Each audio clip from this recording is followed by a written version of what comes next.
Can they hear me? Can they hear me live out there? Next beat. That ain't the beat I wanted to. Those was wood another beats beat. right Another there. beat. You know? Nope.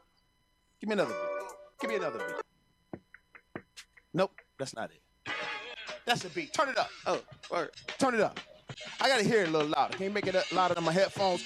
Turn me up in my headphones.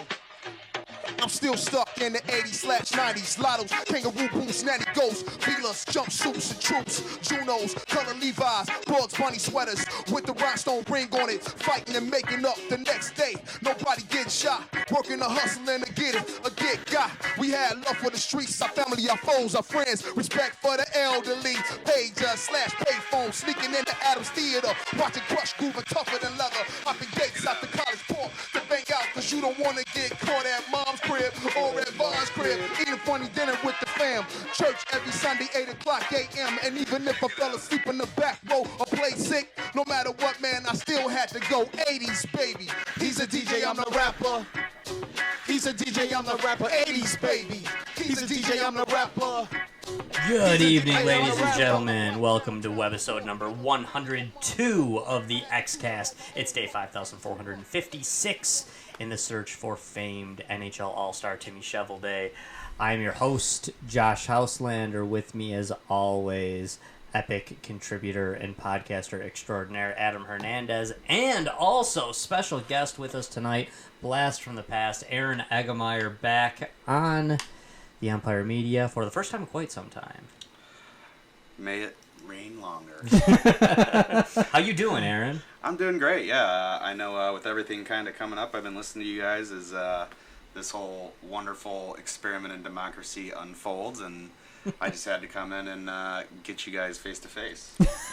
When we used to have Aaron on quite frequently, was it every other week, I think it was, yeah, back in the day? When we used to have you on, we typically had you on to take advantage of your mad hockey skills and knowledge. Tonight we're talking politics, though. We want to cover the DNC double debates, and Aaron just happens to be an expert at that as well. And Adam and I are pretty expert, too, in this field. In fact, we're all really awesome at this. So, like, everything we say...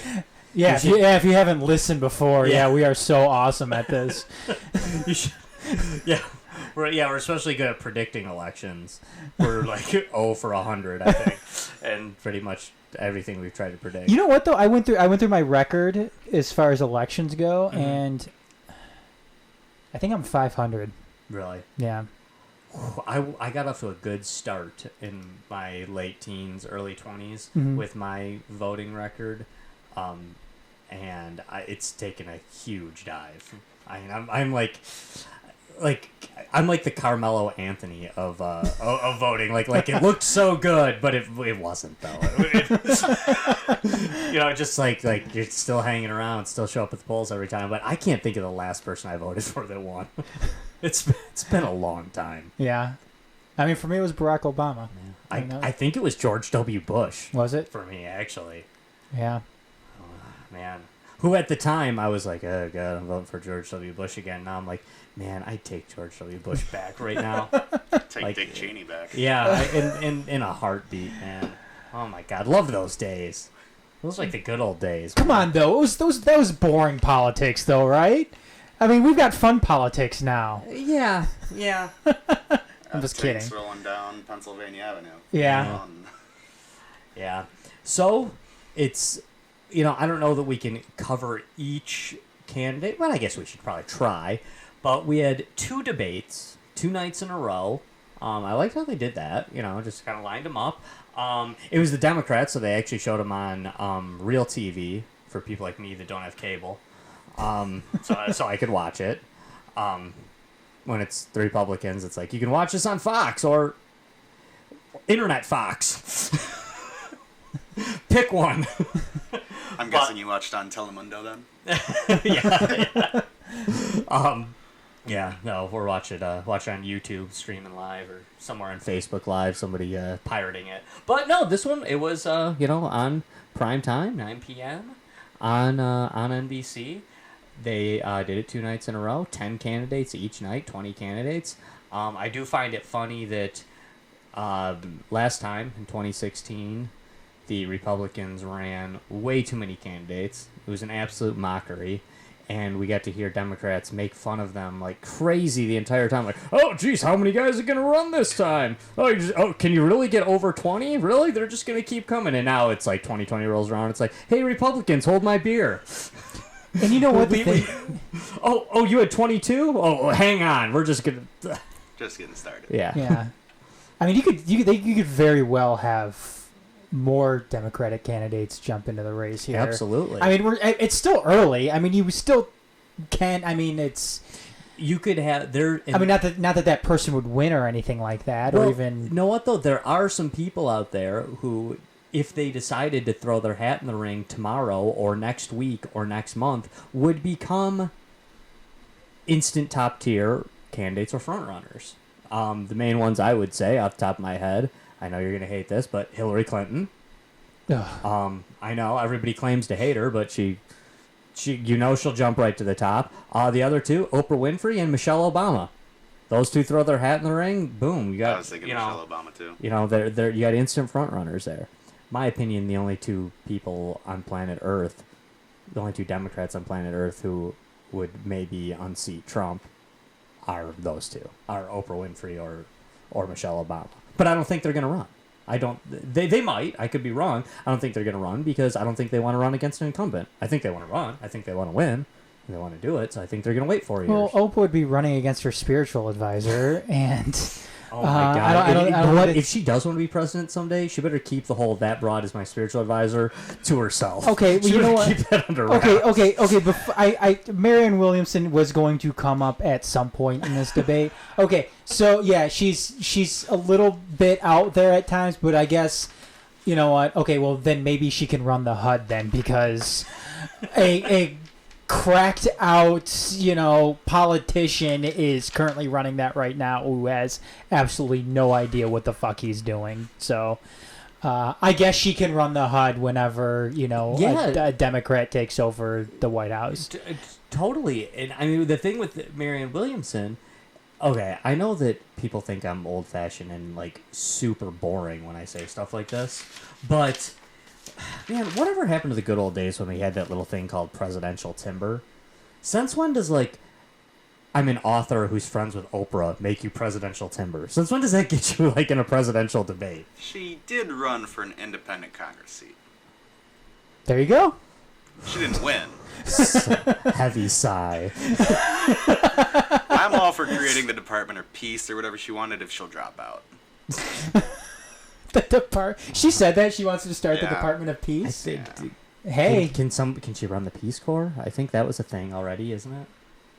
I I hope it's guess. still a thing. Oh my God! I know that I'm going to be contrarian on this show, but when I hear that somebody wants to add another cabinet position, I just seriously, I just want to put my head in a paper bag. I don't know. Plastic bag. That's what I kind of want to do the Department of Peace because I want to see the Department of Peace and the Department of Defense kind of sit next to each other in those cabinet meetings. I think that'd be fun. You could even start like a reality TV show. I'm surprised Trump hasn't done this yet. I'm going to start the Republic or the Department of Peace. I mean, well, hang on though. Okay. Or start Space Force, which This is what I was going to say. If we're going to have a Department of Peace and we're going to have a Space Force, then we're going to need another department to be the Department of Space Peace. Because you can't just... You can't have a military down here and then have a Department of Peace and then have, Biggs and Wedge up in the sky patrolling... I just want to not have a Department of Peace for space. A couple of things. I just want to hear Trump talk about space Mexicans and how you need a Department of or the Space Force to keep out the space Mexicans. You know what, Adam? The Martians are rapists. They're they're murderers, and some of them are good people, but the majority.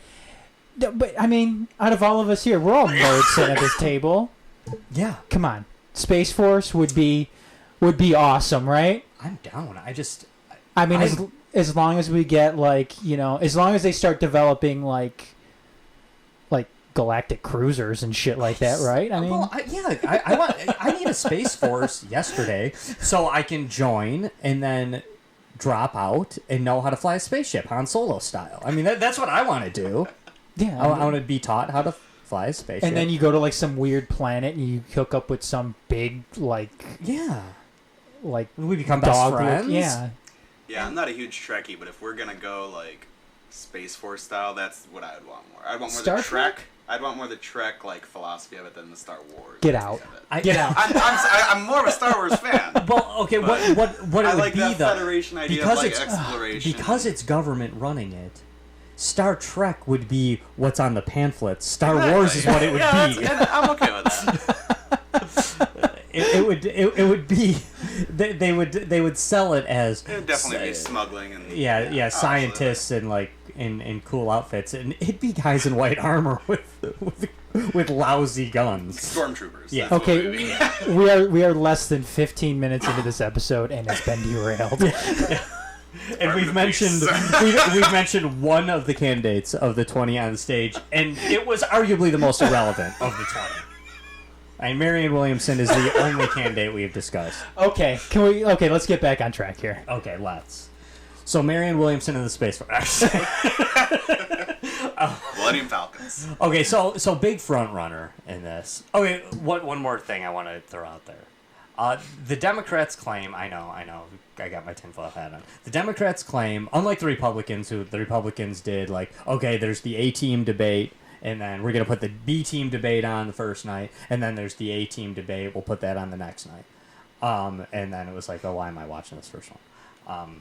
But the Democrats claimed that it was totally random selection, yet the major frontrunners were on the second night, and yeah, so I don't know that I buy it when, Biden and Bernie were, and Kamala were like, all in the second debate, and they put that debate. Well, you had Elizabeth Warren though in the first debate, and I mean she's up there. I mean I guess she's top 3. Yeah, but it seems like the party wants to move away from her, which is all part of my, Yeah, to Josh's point, I mean, you had 4 of the top 5 polling Democrats on the second card. Right. The only one was Warren. Yeah. I mean, Booker, depending on the polls, 5-6, but yeah, Buttigieg, Biden, Bernie, and Kamala. What do you think of that? I mean, Aaron, in contrast to what the Republicans did when they did have, the lower tier debate and then the upper tier debate. Undercard, yeah. Yeah, I mean, do you think that method was better necessarily than the way that the Democrats did it? I mean, because I think you had a lot of people out there kind of wondering how Bernie would go toe-to-toe with somebody like Elizabeth Warren, who had very, very, comparable policies, especially when it came to education and forgiving student loan debt. I mean, what is your take on the way that the Democrats did? I mean, the way they did it was obviously better than the Republicans tried to do it in 2016. Because if you just go the top 7, no one's going to watch the bottom 7. Mm-hmm. No one cares, except the diehard supporters that are actually giving these people money for whatever reason. So, or just masochistic people like me who watch it. Yeah, no, absolutely. Like I remember watching it and seeing Rick Santorum just talk for 5 minutes.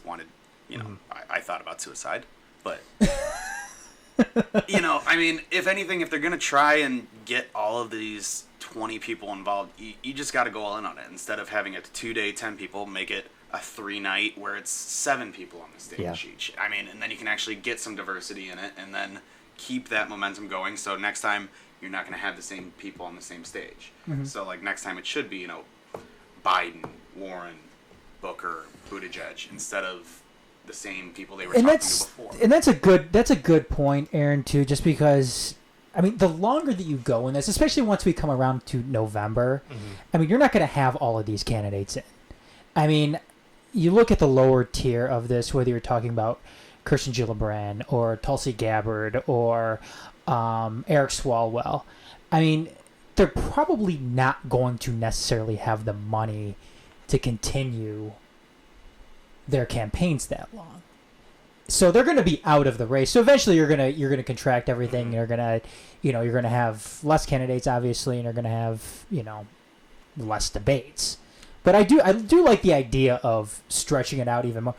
Okay, you have 2 nights of debates. Why not add a third one in there? I agree. I agree because I know when we were talking, Josh. I mean, how much can you really invest into one particular person if you are completely undecided? And there's gonna be tons of people that are undecided right now. I mean, we're still incredibly early within this Democratic Democratic primary.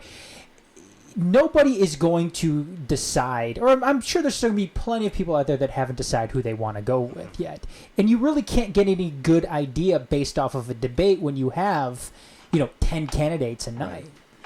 When it comes to me, the A team, B team method like the Republicans did, or the random like the Democrats did, I don't care about that. That's up to them. I don't think there's a right wrong with that. The problem I have with it is the sheer numbers, and 10 is just way too many. In my opinion, and I've watched a ton of debates, an absolute ton of debates, to me the magic number is 6. You cannot have a decent debate with more than 6, and that's a lot. It's not like I'm like pushing that like it's got like 6 is to me like the absolute most. And what I think they need to do, and I said this last time with the Republicans as well, is they need to have these debates continuing, and they need to shrink them after a while. Like, to me, like, technically there's 24 people running for the Democratic nomination right now. I don't even have the other 4 listed. You could look them up, but the 4 that didn't make the cut in this, I didn't write them down. I knew them at one point. I don't have them in front of me now. But to me, like a good methodology, and this is just kind of like kicking something around, is you say, listen, there's 24 people running. We're going to have 4 debates of 6 people. And then in 2 months, we're going to have 3 debates with 6 people. American Idol this year. So if you're gonna exactly to some degree, yes, and that's it's funny that like you say that because like that sounds funny like American Idol is far more efficient than the way we choose our leaders. God damn, are we gonna have Ryan Seacrest hosting the Democratic debates? I'll take Terry Crews. I'd rather have Simon than the people that we had up there. Nah, fuck Simon. Chuck Todd. Oh God, dope. But to me, it should, be along those lines. If you insist on having this many people in it, then you gotta have more debates. Oh, people don't want to watch 4 debates. You're right, they don't. But 2 debates with 10 each is useless. It's useless, and they're not getting any sort of message out there. There's no debate taking place because we all get mad when they start jumping in on each other and stuff. We don't like that. I'm one of those people that doesn't like it either. But then there's part of me that says, it is a debate. Yeah, they're supposed to feed off each other. Right, it is, but it can't be a debate when there's 10 people on the stage because then it's just chaos. No, yeah, I think they said the person who had the most speaking time out of both nights, I think, was Booker, and he only had 15 minutes of speaking time. Yeah. And so, if you think about that, then that means everyone else had less, and there were probably 5 people at least who had under 8 minutes speaking time for the whole 2 hours. Very recently, this just shows how much of an enormous nerd I am. But very recently, I popped in a VHS tape that I found of because yes, I used to tape all the debates on VHS. The Mondale and no, this was 2000 Republican debate, and it's 6 candidates. Let me see if I can rattle them off. George W. Bush, John McCain, Steve Forbes, Gary Bauer, Alan Keyes, and who am I missing? Oh, Orrin Hatch, who still looked like he was 200 years old. Jesus Christ. But, back in 2000. But, oh my God. But it was good. It wasn't, good, but, it was, they got to speak. It was, I feel like 6 is the magic number. You get into even 7 or 8, and it's just, it's a mess. It's an absolute mess. And I don't know, it's something about the even number of 6 where you can kind of put it as the 3 front runners, the 3 non-front runners, it's it seems like it's always constantly being split as 3 and 3, the 3 staunch, the 3 moderates, the 3, and not always the same 3, but there seems to be a good back and forth anytime that it's 6 or less. But as soon as it gets into 7, it's chaos. It's a disaster.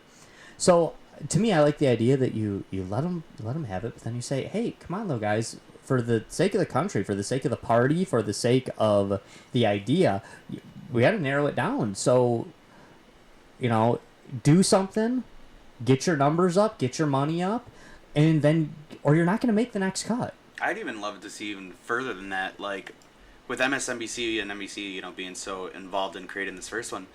Start just whittling it down further. Start doing town halls with just 2 or 3 candidates every week. Have one where it's 2 candidates going against each other in like a rivaling town hall where you have actual voters coming up asking them questions about different policy. That seems so much more beneficial to Aaron. I mean, just because you have actual voters out there asking questions. What, you don't want people raising their hands if they want to reform gun control? Yeah. But I mean, what we have now, we have scripted questions by mainstream media types who, are, I don't know. I mean, some of the questions are going to benefit, the larger portion of the American public, but scripted questions too that have scripted answers. Yeah, they're scripted questions designed so these candidates can give their predetermined scripted answer. But I mean, people might say, "Well, that's all too much." Okay, well, we are in a campaign season, and the candidates know that too. I'm sure the candidates would be all for that. I mean, more time for them to talk, more time for them to get their message out. Aside from, 60 seconds of trying to, rebut.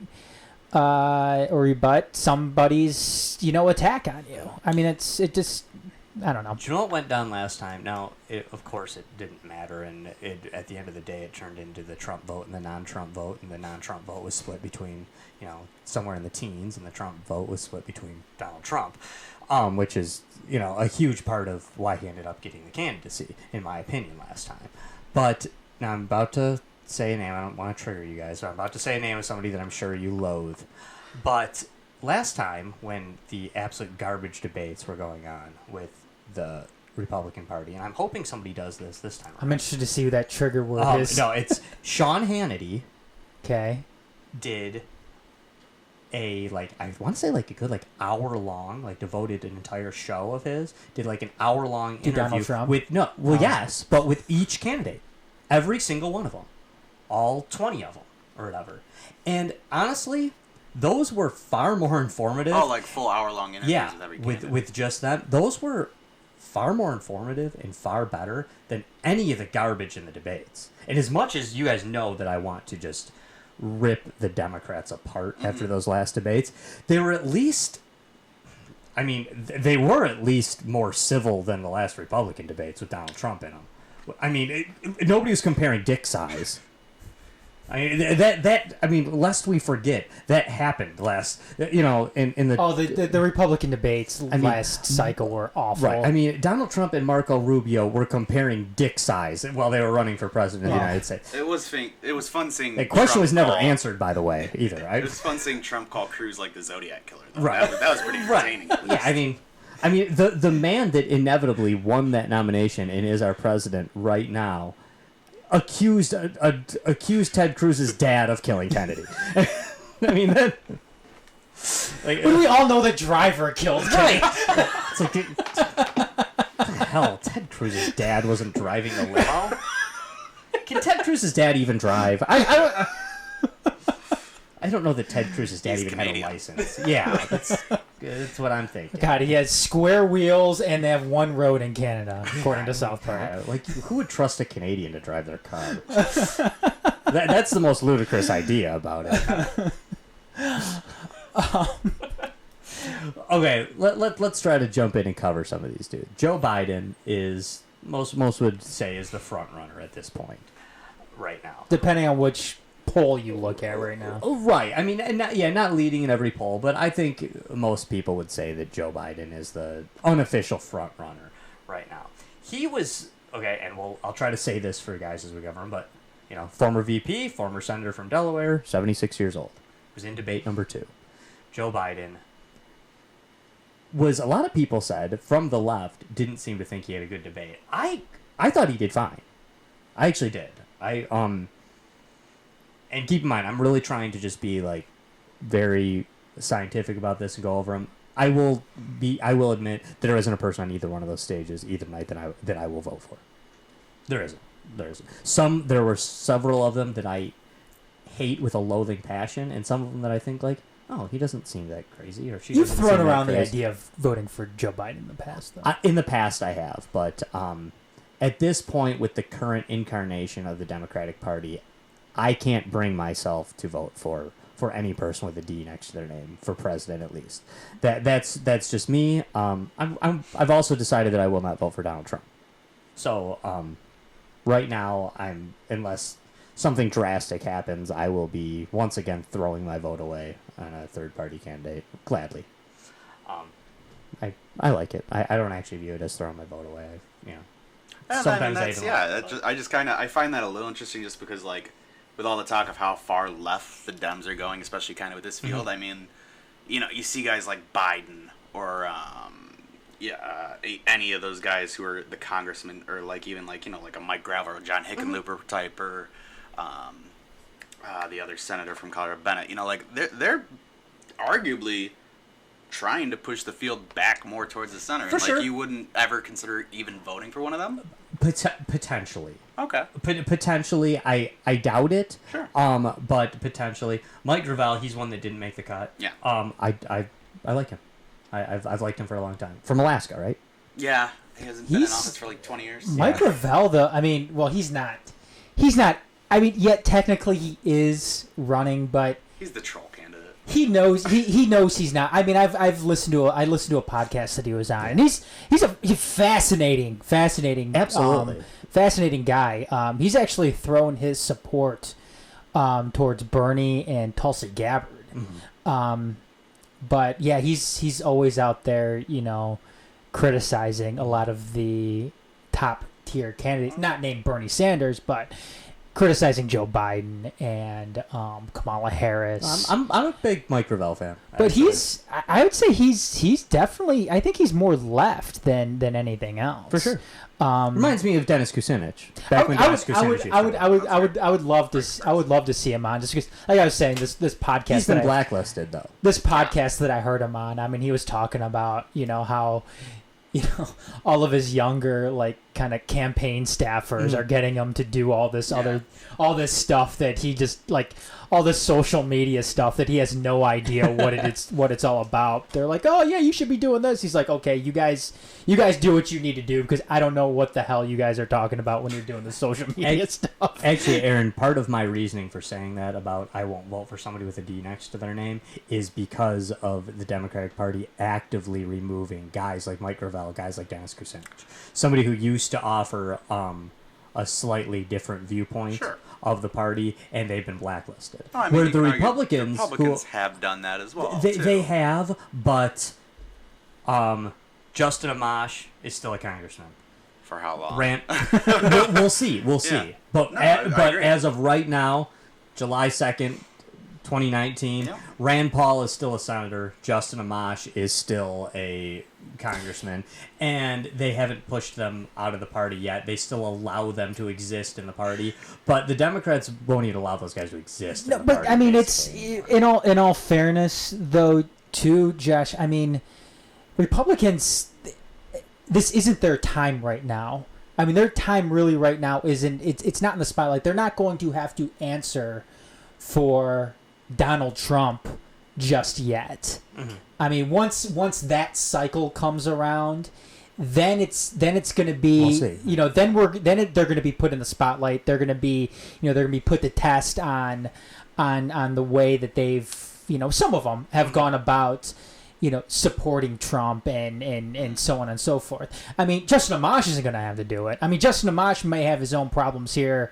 You might have to do it soon. Yeah, if he does in fact get primaried in his race to keep his House seat, but guys like Lindsey Graham. I mean, is Lindsey Graham? I mean, I know he's a little bit older, but is Lindsey Graham ever going to get to run for president again? Depending on where the Republican Party is after Trump is gone. So. I'm with you, and when I was making those statements, I was just making them out of full disclosure, just to say that the chances that I will be voting for one of these 20 individuals are very slim. But Aaron, But yeah, it's true. Joe Biden, I like him, and there's a big part of me, because I know people like to assume that I'm just this crazy anarchist who wants chaos, but there's a big part of me that just wants it to be Trump v. Biden, because I think it'll just be a bit of a return to normalcy. I won't care who wins. I really won't, but I'm not going to be losing my mind over it either, because then it'll either be Trump, we'll have 4 more years and he's out, or we got Biden, who's just kind of run-of-the-mill blah. Yeah, you know? be 4 years Aaron, of normalcy. what are your thoughts on Biden in his night? I thought, I agree with Josh, actually. I don't think Biden necessarily had a bad night. I think it just got really overshadowed when Kamala kind of took him to task. And that's also his fault. I mean, he had 2 weeks to clean up the whole controversy he had with Booker and the associating with previous senators who he's trying to say he's bipartisan and he can work across the aisle, but he invoked 2 guys that were pretty anti-civil rights, and he had 2 weeks to clean that up. And then the fact is reports are coming out now that his staffers can't course correct him. He's just going to say what he wants to say because that's who he is. Mm-hmm. And you can't do that in a Democratic primary. I mean, and you'd think Biden would know this, considering he's had 2 previous attempts to win the Democratic nomination. Mm-hmm. So, again, I don't think he had a terrible night in terms of policy, but I do think in terms of people who are going to be voting in these primaries and that are actually paying attention, he lost some standing for a lot of them. Yeah, I think he did kind of have nowhere to go but down, though. Yeah, oh, absolutely. Yeah, and I mean, he should have probably just stayed home. It wouldn't have hurt him at all. For me, it's... I mean, policy-wise, I like what you said there, Aaron. I mean, he necessarily didn't have a bad night policy-wise, but his prep going into that debate was awful. And he wasn't the only one. I mean, there's plenty of other people there that, that had awful preps going into that debate. And you're absolutely right, Aaron. He had 2 weeks to sit here and clear a lot of this stuff up, instead of, wax nostalgic about, segregation senate or, congressmen that you've dealt with in the past. I think there's a better way to go about talking about, discussing on how you can work, with the other end of the aisle here, than going out and saying, oh well, I worked well with these segregationists before. That's not something that you want to bring up on your own here. And by him bringing that up, all he's doing is bringing up a separate criticism of himself, which simply is he's been here too long. Yeah. That is like a top criticism that you're going to see in a Democratic primary and in a general election of Joe Biden. And that is, this man's been in government for 50 years, and now all of a sudden he's going to fix it. He was there the entire time. What has he done for us? And he's a mainstream Democrat too. I mean, it's not like he's some. Absolutely. It's not like he's the political equivalent to Justin Amash for the Democrats. Right. I mean, this guy. I mean, Joe Biden was top tier Democrat. No, he's never been a party ball breaker. No. Ever, and it is in his entire. No, he's not even standard bearer. Yeah, he's not even a Bernie Sanders. I know a lot of people, people might use that, towards Bernie Sanders, be like, oh well, he's how old is Bernie Sanders? 78. 77. 77. I mean, Bernie Same Sanders age as Clinton and Trump. Yeah, Bernie Sanders is 77 years old and he hasn't done anything. Well, he's also not your typical run-of-the-mill Democrat. Yeah, he's been fighting against that stuff his whole career, where Joe Biden hasn't. And that's the thing, to kind of analyze the politics of politics, if you will, to say that something that they do in these debates, like it or hate it, is you only attack the front runners. You got 18 guys up there. 18. When I say guys, I'm sorry, I'm not trying to be sexist. I mean men and women, whatever. You had 18 people up there on this stage, on this set of stages, and the only ones that are really allowed to attack, by the unwritten rules, are Biden and Bernie, because they're considered the front guys. And got a little breaking news here. Okay, what's up? The baby Trump balloon gets a permit to be at the July 4th festivities in D.C. So, good to know. Good to know.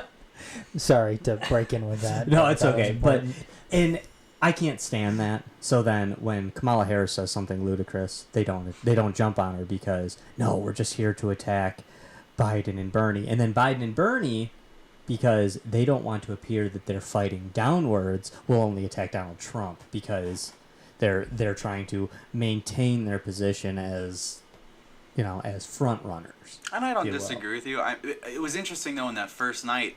I don't think anyone ever really brought up Biden in that first night of debates. I mean, maybe once or twice. But they talked about him being old. Who's the guy that brought up the thing about him passing the torch? That was Swalwell, but that was the second night. Yeah. But I mean, you're talking about in the first night. Yeah, in the okay, first I'm sorry. night. I mean, they kind of maybe did that. They maybe substituted Warren a little bit in for kind of what you're saying, but I mean, yeah, they mainly kind of stuck to Trump on that. And then even the second night, that didn't. I don't think that was the mainstay of like attacking necessarily Biden's positions. I do feel like Bernie and Biden kind of. I get what you're saying exactly, and I don't disagree.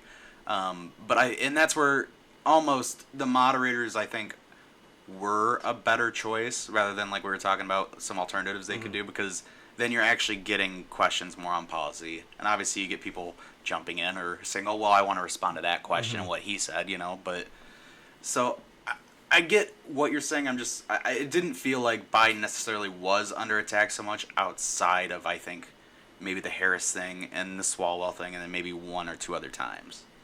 Yeah, I think you're right. I think you're right. Adam, I know you're a fan. Bernie Sanders, Vermont senator, 77 years old. He's in debate number 2. How do you think he did? Well, I think Bernie did fine. Do I think he could have done better? Yeah. But see, the problem with Bernie Sanders and his position at this point right now is what kind of gets me upset about this whole thing is the reason why the party has moved left is because of Bernie Sanders. It's nobody else. Nobody else up there running right now is as tried and true left than Bernie Sanders. And right now, I mean, this is what I don't get is anybody out there who is voting or considering voting for Elizabeth Warren or Kamala Harris because they are so far left. Are they though? I mean, is this something that's going to be sustainable within maybe more so for Elizabeth Warren, but definitely not Kamala Harris. And that's just something that bugs me with especially the coverage that Bernie Sanders is getting. It's because I don't think people are being very genuine. I don't think the media is being very genuine. I don't think these candidates certainly aren't being very genuine when it comes to their own policy positions. I mean, we saw it the other night when Kamala Harris raised her hand along with Bernie Sanders when they asked a pretty straightforward question on whether or not they would give up private health insurance for a government-run program. Of course, Bernie's going to raise his hand when that question is asked. I mean, that's one of his main issues that he's been running on his entire political career. Kamala Harris raised her hand too. Everybody was kind of surprised. Yet she walked back those comments the following day saying that she didn't understand the question. Bullshit. You did understand the question. I mean, and again, I don't think Bernie's going to get his fair shake here, especially too when it comes to the media, just because of his policy proposals. And you can call me a leftist conspiracy theorist all you want, but if Bernie Sanders were to win the election, a lot of these corporations that have a heavy hand in running these media organizations would stand to not benefit that much. And do I think that plays into effect somewhat here when it comes to Bernie Sanders and the coverage that he's going to get from whether it's MSNBC or CNN or Fox or whatever? Yeah, I think that could play into something here. So I don't think Bernie's going to get as fair of a shake as he possibly can as somebody like Joe Biden or Kamala Harris or Elizabeth Warren. But that's just, I think that's just the way of the world that we currently live in here in the United States. Right, question to either one of you guys. Bernie Sanders, what starts with a statement, goes to the question. Bernie Sanders got screwed by the Democratic Party last time. Absolutely. I don't think many people disagree with that point anymore. You think they'll screw him again? Supposedly they've reformed quite a bit of those rules, but Yeah. I mean that's still who the hell knows. I mean, But it's do you still a think closed there's still an process. They can active- do whatever the hell they want. Do you think there's still an active part of the As Democratic much Party that no, because I think a lot of it was kind of almost it's Hillary. I do It's believe Hillary's it. I turn. do believe. I mean, I don't think anyone's just gonna come out and say it, but I do believe that probably quite a few Democratic operatives did think that, and so they kind it's Hillary's turn. Yeah, and so that was the whole super delegate thing was how many of them had already declared for Hillary before they even had the first primary. So I don't disagree that maybe was part of the narrative, but and I mean kind of Adam, just to go back on like what you were saying a little bit with Sanders. I mean that was actually one of the notes I had from that debate was my pro with Bernie is the same old Bernie. Is the same guy we've seen and heard, and that's gonna help him is he has that same 2016 base that still loves him and thinks of it in the same way. But I mean that was also kind of the con is it's the same old Bernie. Yeah. And I mean like with you say some media organizations that is a little too conspiracy for me because I just like to believe that maybe newsroom managers and journalists have a little bit more integrity than that. I hope. But I do think a lot of it is though is Bernie he's been on the same message for 15, 20 years and that's not going to get you a lot of clicks or In 2019, viewers. is there a such thing as too old for this? No. No. No, not considering who's currently occupying the White House right now. And I'm going to say yes. I hope there is too old because I think the presidency is supposed to be a demanding job where most nights you should not be getting more than 4 or 5 hours of sleep. Well, that's something that I could respect too from Joe Biden that he said, when they're asking about, age and shit like that. And he said, yeah, question my age. It's fair. You should be questioning whether or not me at this age can, efficiently run the Oval Office. Worked the White for Ronald House. Reagan in debate years ago when he turned it around. Oh, yeah. And, people talk about Ronald Reagan being old. He was questioned about it big time. Our current president and Biden and Sanders put that to shame now. Oh, yeah. They're significantly older. Yeah, than, but, I mean, that's a famous debate line when they asked Ronald Reagan about his age, and they said if age is a factor in this, and he said, I definitely think we should discuss the youth and immaturity of Walter Mondale. Said it with a smile on his face, and even Walter Mondale chuckled, and it kind of. Yeah, I mean, around. back to what you said, Aaron. Too. I mean, yeah, I mean, he was definitely same old Bernie, absolutely. And that was a pro, that was a con for some people. As far as the news thing goes, yeah, I think there's a lot of journalists out there that are that have integrity, have a lot of integrity. I think there's a lot of good journalists out there that are going to be straightforward and tell the truth and be honest and so on and so forth. But I guess my concern so much isn't with the journalists. It's the executives that drive these organizations. And I mentioned this to Josh too before you got here tonight, before we went on the air with Politics of the Empire. But I think it was Nicole Wallace, and I don't want to say that for sure, just because I'm not completely sure that it was her that brought this up in the show afterwards on MSNBC. But they asked, well, how come nobody's talking about Bernie? It's like, okay, well, how come you aren't talking about Bernie? Because you sitting there in front of millions and millions of people on this post-debate wrap-up show, why aren't you talking about Bernie? I mean, you're not taking calls here on MSNBC from prospective voters. It's such an arrogant statement. Yeah, too. I mean, you have no idea what the people at home are talking about. No, you don't. And I don't remember there being any focus groups or anything like that run by MSC during these debates. Yeah, live polling or nothing. No, like that, nothing like that was happening. So how can you go and say something like that when you have absolutely no fucking clue what people are talking about? If nobody's talking about it, it's because you're not bringing it up. Right. So I mean that's why I'm a little bit wary too of some of these news outlets like an MSNBC, and their treatment of some of these candidates out there. So. That's a good point. Oh, absolutely. And I mean that was actually I think it was yesterday. CNN ran or Daily Beast or something ran an article saying well, Twitter is not reflective of the primary population.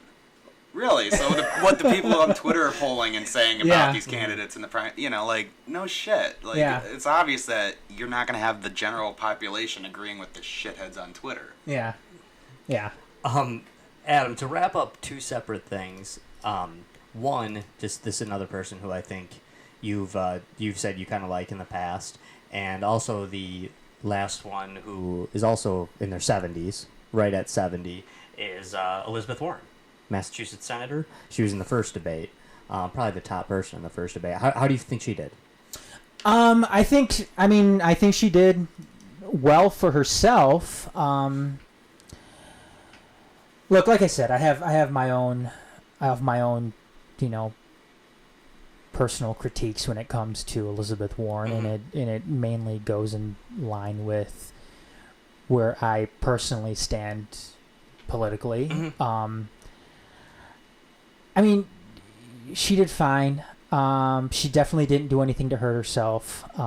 She was pretty straightforward when it came to her own positions. Right now, I didn't have any problems with how she went about things, or my criticisms go back towards what I think Elizabeth Warren actually is. I don't think she's as far left as what she's making. I mean, she's left. She's further left than a lot of these other candidates that are out there. But is she as far left as Bernie, as what she's trying to, it seemed like, she line herself up with when she came out with her own, education or student loan debt forgiveness plan and everything like that. I don't think that that's something that she would have done if she was running for president back in 2016. But, I mean, one thing about Elizabeth Warren, especially this cycle, is I can appreciate the detail that she's going into when she's outlining her policy proposals.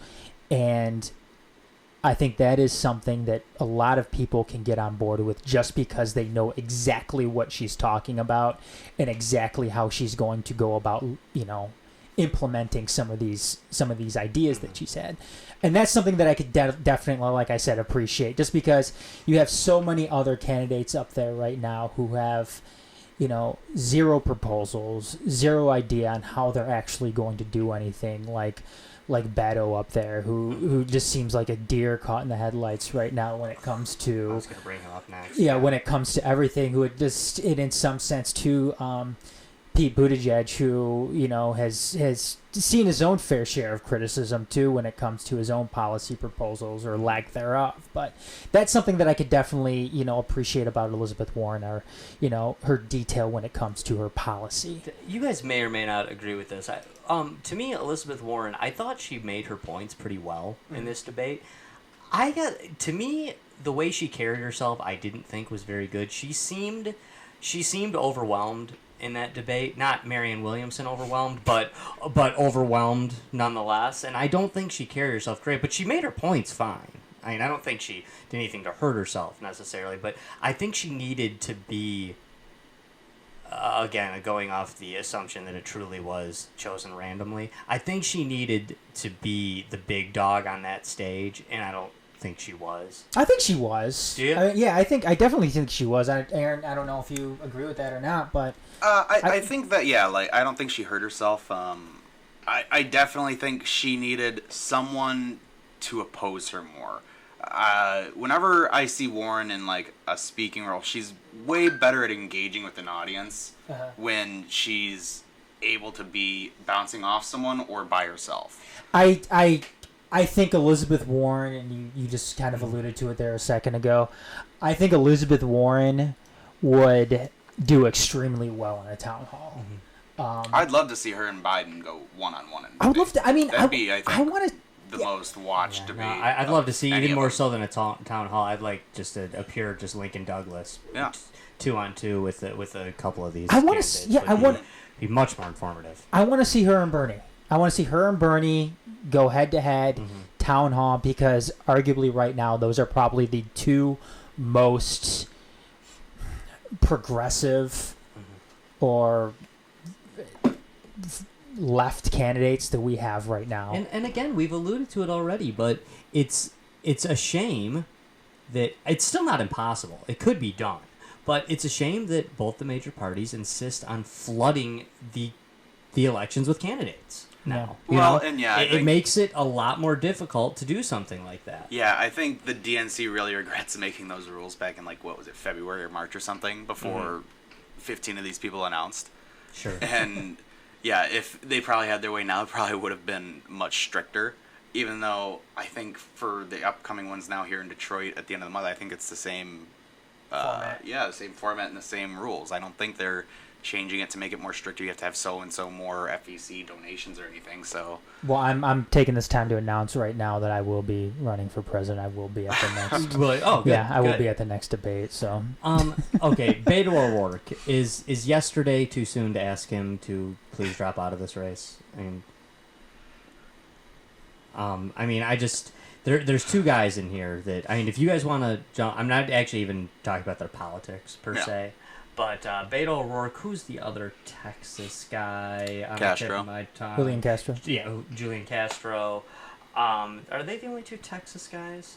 I think so. Yeah. Okay, listen. From a political standpoint, to run a guy that can't win his home state is inherently. to be fair, he did get like the highest Democrat turnout in Texas. It's not gonna like happen. ever. It's not. Gonna happen. I don't disagree with you. It's. I think he has a better chance running against who's that? he caught Ted Cruz in a Cornyn. bad couple of months, and Yeah. it won't happen again. And yeah, I mean, and Save Cornyn's the even less flavor, popular Beto. than Cruz. So I mean, like, I think with that, he should just be trying to make a push against Cornyn, or at least jumping back into a congressional seat or something that he could win. I just former congressman But no, failed Senate I get attempt exactly what you're at saying, and I don't 46. disagree. I think, coincidentally, I think Castro killed Beto O'Rourke's presidential run. Oh, I completely agree with you, Aaron. The thing with Beto is, and he didn't. I think Beto really doesn't know what he wants to do right now. I don't think his political career is over by any stretch. The problem with him and where this field is at right now is, especially when it comes to his immigration policies, he's trying to run his campaign in a Democratic primary right now, where he's trying to still maintain a good standing in Texas. So if he wants to go back and run for whether it's Congress or whether it's the House, or the Senate, he can still do that without his presidential run coming back to haunt him then. Adam, I think you're right, but I think in his attempt to do that, I think it's hurt both cases. He much more than probably, and it probably wasn't a very, he probably didn't take very good measure of it. In which case, if he wants to save his political career, which I think he can, he's probably better off dropping out now, focusing on some of his in-state races, whether if he wants to run for the House again, or if he wants to run for Senate.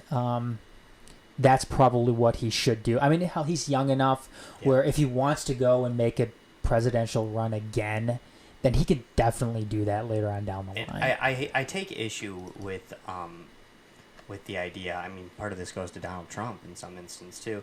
I take issue with these guys running for president based on fame, and I feel like Beto O'Rourke has that for some degree. How, you ran for Senate and you lost. That's okay, but how about you run for Senate, you win, you do something as senator that that wins the favor of the people, and then you run for president. In all fairness, though, Josh, Beto's fame came as a result of politics. It didn't come as a result of. I got that. Yeah, it didn't come as a result of a stupid reality TV show. As a failed political run, but yeah, good close. He gave it the old college try. That's like skateboarding outside of Whataburger. Is hacking computers. What do you guys think? There's any chance though that we can get Beto O'Rourke to drop out and resume poetry? Because I honestly, only if it's Def Jam. I mean, straight up, I just want more poop poems from Beto. I just want more poems about poop. I mean, Don't we all? I can't get enough of that. And if he's president, he's not going to have time. Even if he's senator, he's not going to have time to write poop poems. It's a good point, though, you brought up, though, Aaron, about Julian Castro. I mean, that was probably his biggest win of the night. Absolutely. That was his Kamala Harris. Yeah, is essentially taking Beto out. And, I mean, because that's I mean, Julian Castro, I don't think is going to be winning anything. I don't think he's going to come out on top in this debate, but he certainly did himself a ton of favors, and that was his big victory. Yeah. Kudos to his campaign manager if that was the goal, which it probably should have been, is taking out Beto, which he did. I think Julian Castro had a really good night that standpoint. And I think Julian Castro is one of these guys that, he's former HUD secretary, former mayor of San Antonio, only 44 years old, young man. Mm-hmm. I think he's one of these guys up here that isn't running for president. I think he's running for cabinet. He was already the HUD secretary. He's thinking, hey, throw my name out there, run for president, lose.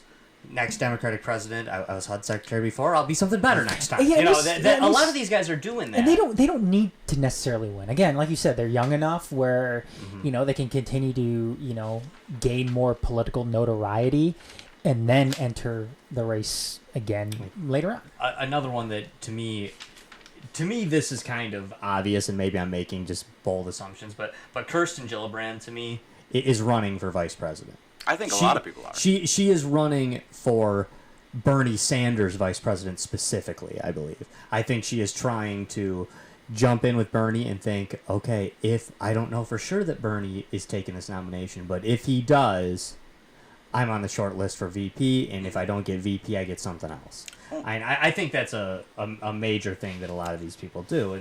And to be honest, with this huge group of candidates, I actually kind of respect that when they do that. Mm-hmm. Just when you do that, you have to be willing to drop out at the right time. Absolutely, and I agree with you completely on that. I think the reason maybe this field is so large is, like you said, no one wants to really run against an incumbent president. Mm-hmm. That's never fun. Right. The success rate of that is what? 1 in the past, 2 in the past 2 decades? Right, yeah. And I mean, so with the field being this large, if people can get in, make points, and get that VP nomination, they can then still have that opening in another 4 Aaron, 8 years. I could not possibly agree with you more. I've been saying this like crazy. Defeating an incumbent in this country is extremely difficult. The last one you see is Bush Sr., and there's a big Ross Perot factor in that one, and as well as some other factors too. And that's something you're not going to see now. Right, and I don't say that completely to take things away from Bill Clinton too, because you not only had those other factors, George Bush being older, already being there for 12 years technically, Ross Perot jumping in, stealing some of that Republican vote, and also a fantastic candidate with Bill Clinton. Yeah, we don't have that fantastic candidate. Extremely charismatic, and very appealing. Before that, Ronald Reagan's defeat of Jimmy Carter was, he beat him pretty good, but not that good. And Jimmy Carter was a terribly disliked president, and Ronald Reagan, like him or hate him, was arguably one of the greatest candidates of the 20th century. Well, Josh, you could kind of see that coming too. I mean, not any of us, because none of us, I think, were alive when that was happening. But I was alive, but I'm older than you guys. Sorry. But I don't remember it. But no, but like, I mean, what Reagan was able to do to Ford, Right. in the primary, Yeah. And even that goes to show how, when people talk about somebody primarying Trump, the Reagan Ford thing shows that is just damn near impossible. Hey, if not impossible. your boy Bill Weld is going to give it a shot. He's doing it. Good college try. Yeah. He's out there.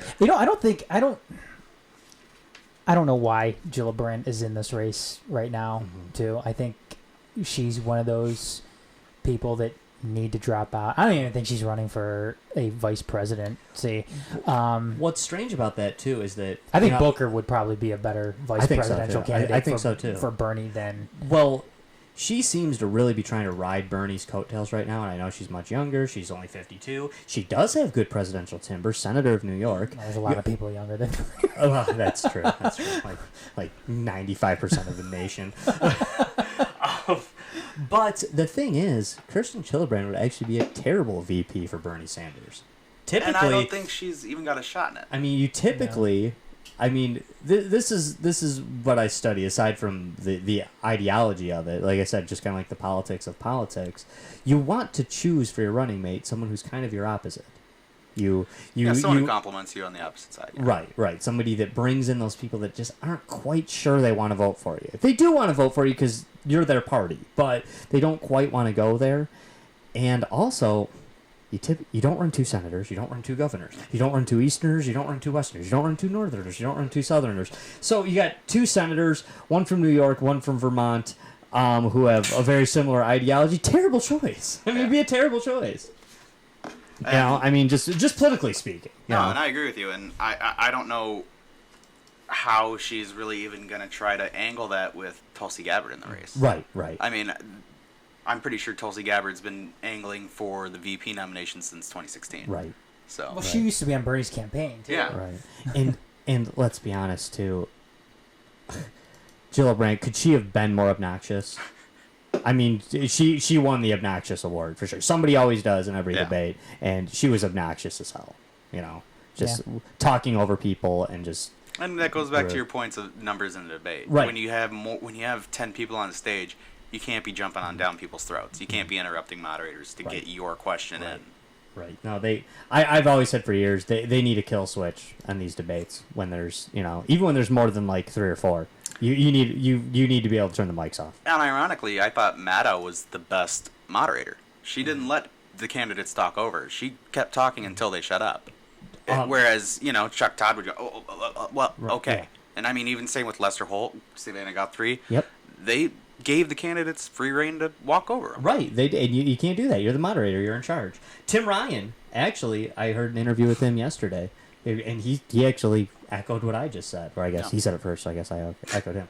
But he said but Tim Ryan said, he goes, they need an off switch, man. They need to be able to turn us off if we're talking too much. He goes, because some of us are up there trying to be polite and trying to stick to our time. Joe Biden did that, I noticed, and I actually think that makes him look good when he says, hey, wait, my time's up, right? Okay. That's good. But, I think people like that a lot more than somebody that won't shut up. But conversely, is that someone you want as president too? Someone who will stop when the rules stop. I was gonna say that I don't know if that was necessarily a good thing. I agree with you. I appreciated it, but right. I mean, what I get out of that is I don't want to continue answering this question anymore. So please, is my time up? Filler. Oh, right. Look at that. And hey, this is something I didn't hear. He's gonna get up there and start reading green eggs and ham. Something I didn't hear in this particular debate, but a lot of times you'll hear this in debates, and I think it works. When you do that, the whole I'm gonna stop talking thing, when it's your own party's primary debate, I think it's good to go with the whole hey, we're friends up here. We're all Democrats up here. We're and you didn't see that. Sometimes you'll see that in debates. You know, there's pretty few and far between. You know, like the unite the party, but behind whoever it is. Right. And they kind of did try to get a little cutthroat a little bit. Yeah, and for a debate this early, probably not that smart because you don't want to be making uber enemies at this point. It's just getting started. We got a long way till November. The thing is, though, that was next November. Yeah. Not even this November. Iowa's in March or something, I think. So yeah. 9 months. As far as that uniting thing goes, I mean, Donald Trump Jr. did do them a bit of a favor, though, when that controversy came out about. I got banned by the guy who started that. Oh, really? I called him out on it. Yeah. You got banned? I got blocked. You got blocked yeah, by I him? got blocked by that guy. Oh, wow. Because I was like, so how is being from, what did he say she's from? In Jamaica. Jamaica. How does that make you less black or American, at all? And how does that make you not descendant from slaves? Possibly? I'm pretty sure, Jamaica had slaves brought over. How else did they get here? No kidding. I was like, what are you talking about? He's like, well, as a black man, it offended me. I'm like... They actually stopped there first. Yeah. The West Indies trade, that's, the whole part of it. But, that's what kind of, after a very, pretty contentious debate... Oh, yeah. That kind of went and united the Democrats again. Everybody. That's what's great to see, though. No, it is good to see, and it's something that it's really a no-brainer. It's something that. How do you guys feel about Tim Ryan? Well, just real quick. I kind of like that guy. I like him a lot, actually. I like his. I really liked his demeanor and some of his points, but again, it's kind of like he's trying to be the centrist in a debate that's how far left can we go before we have to go back to the center. Again, Tim Ryan, who was in the first debate, 45 years old, congressman from Ohio. Ohio's had more presidents than any other state. They seem to do well. That's not something to brag about. Yeah, but it's just you can't win the presidency without Ohio is always the the thing nobody's ever won it. Nobody's ever won it without. Right? Yeah. These are fifth biggest state. Yeah, fifth biggest electorally. Oh, electorally. Yeah. Population. Population. Yeah, fifth biggest state population-wise. I think the thing with Tim Ryan is I think he knows he's not going to win, especially if he tries to go left. So why not try to be the centrist and try to get? Hey, if you play the centrist role and you're from Ohio and become governor.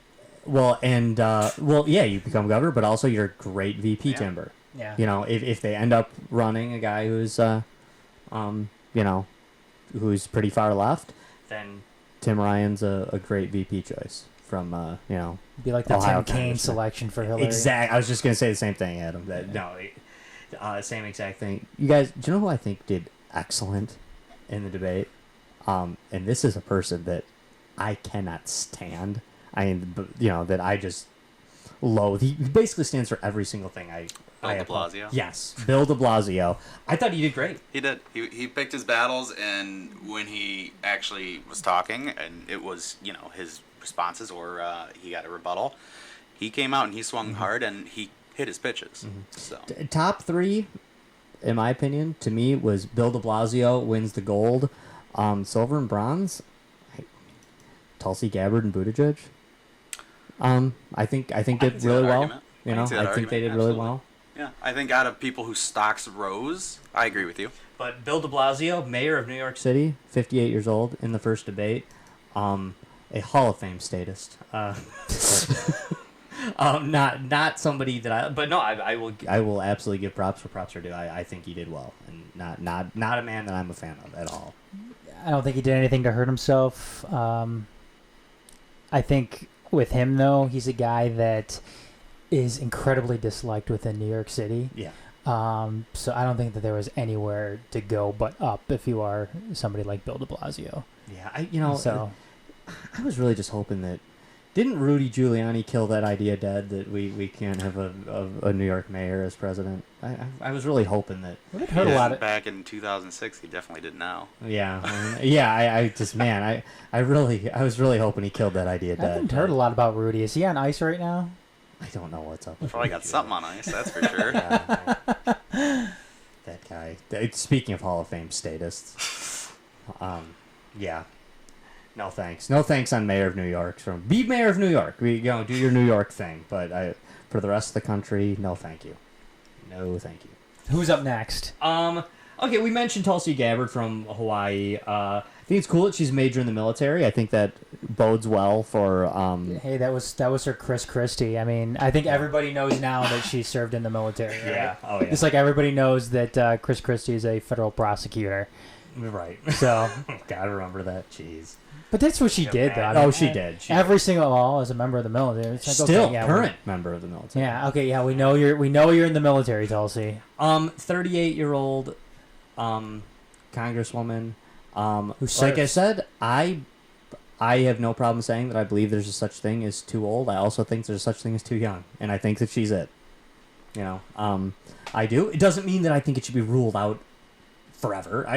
But yeah, she a little young to and if she had accomplished more politically before then, maybe I could change that. But 38, yeah, she's got a maybe a hell of a political career in front of her. I don't think she's presidential material right this second. I definitely I like Tulsi, especially in 2016. I think as she's gotten more national spotlight, she's kind of gotten a little bit more of criticism and controversy she needs to explain. Mm-hmm. I think the whole meeting with Bashir al-Assad was a little kind of like, that's a bit much. Mm-hmm. And then, I mean, especially during the debates, she went very isolationist. Mm-hmm. And I mean, as a Democrat, that's, kind of, I guess, not too weird to think, but, we're supposed to be the world's military power for a reason. Yeah. And just straight saying that, you're never going to commit our armed forces to any type of intervention, kind of disqualifying to me. Aaron, I think you're hitting it right there, and I think that does not appeal to Democrats as much as she thinks it does. On the other hand, me as a libertarian, all the libertarians or LOL-bertarians who have come out for Tulsi Gabbard is kind of cracking me up. The idea that all these libertarians are like, okay, guys, she agrees with you on one issue, one thing. Yeah. She agrees with you on one thing. She nothing else. And you're just gonna, And for one thing, sorry, when presidential candidates say that they're gonna pull us out of wars and places, forgive me for not believing you when Donald Trump said the exact same things that Tulsi Gabbard is saying. Yeah. When it comes to that, we're still there. Barack Obama said the exact same things as Tulsi Gabbard 8 straight years. I sorry, forgive me for not believing it. No, and that's the old adage. I think Republicans want a big military but never want to use it, and Democrats want a small military but want to send it everywhere. Right. Yes. I think that's a good stereotype, if there was one, to throw out there. Plus, also, come on, you want to win this thing, right?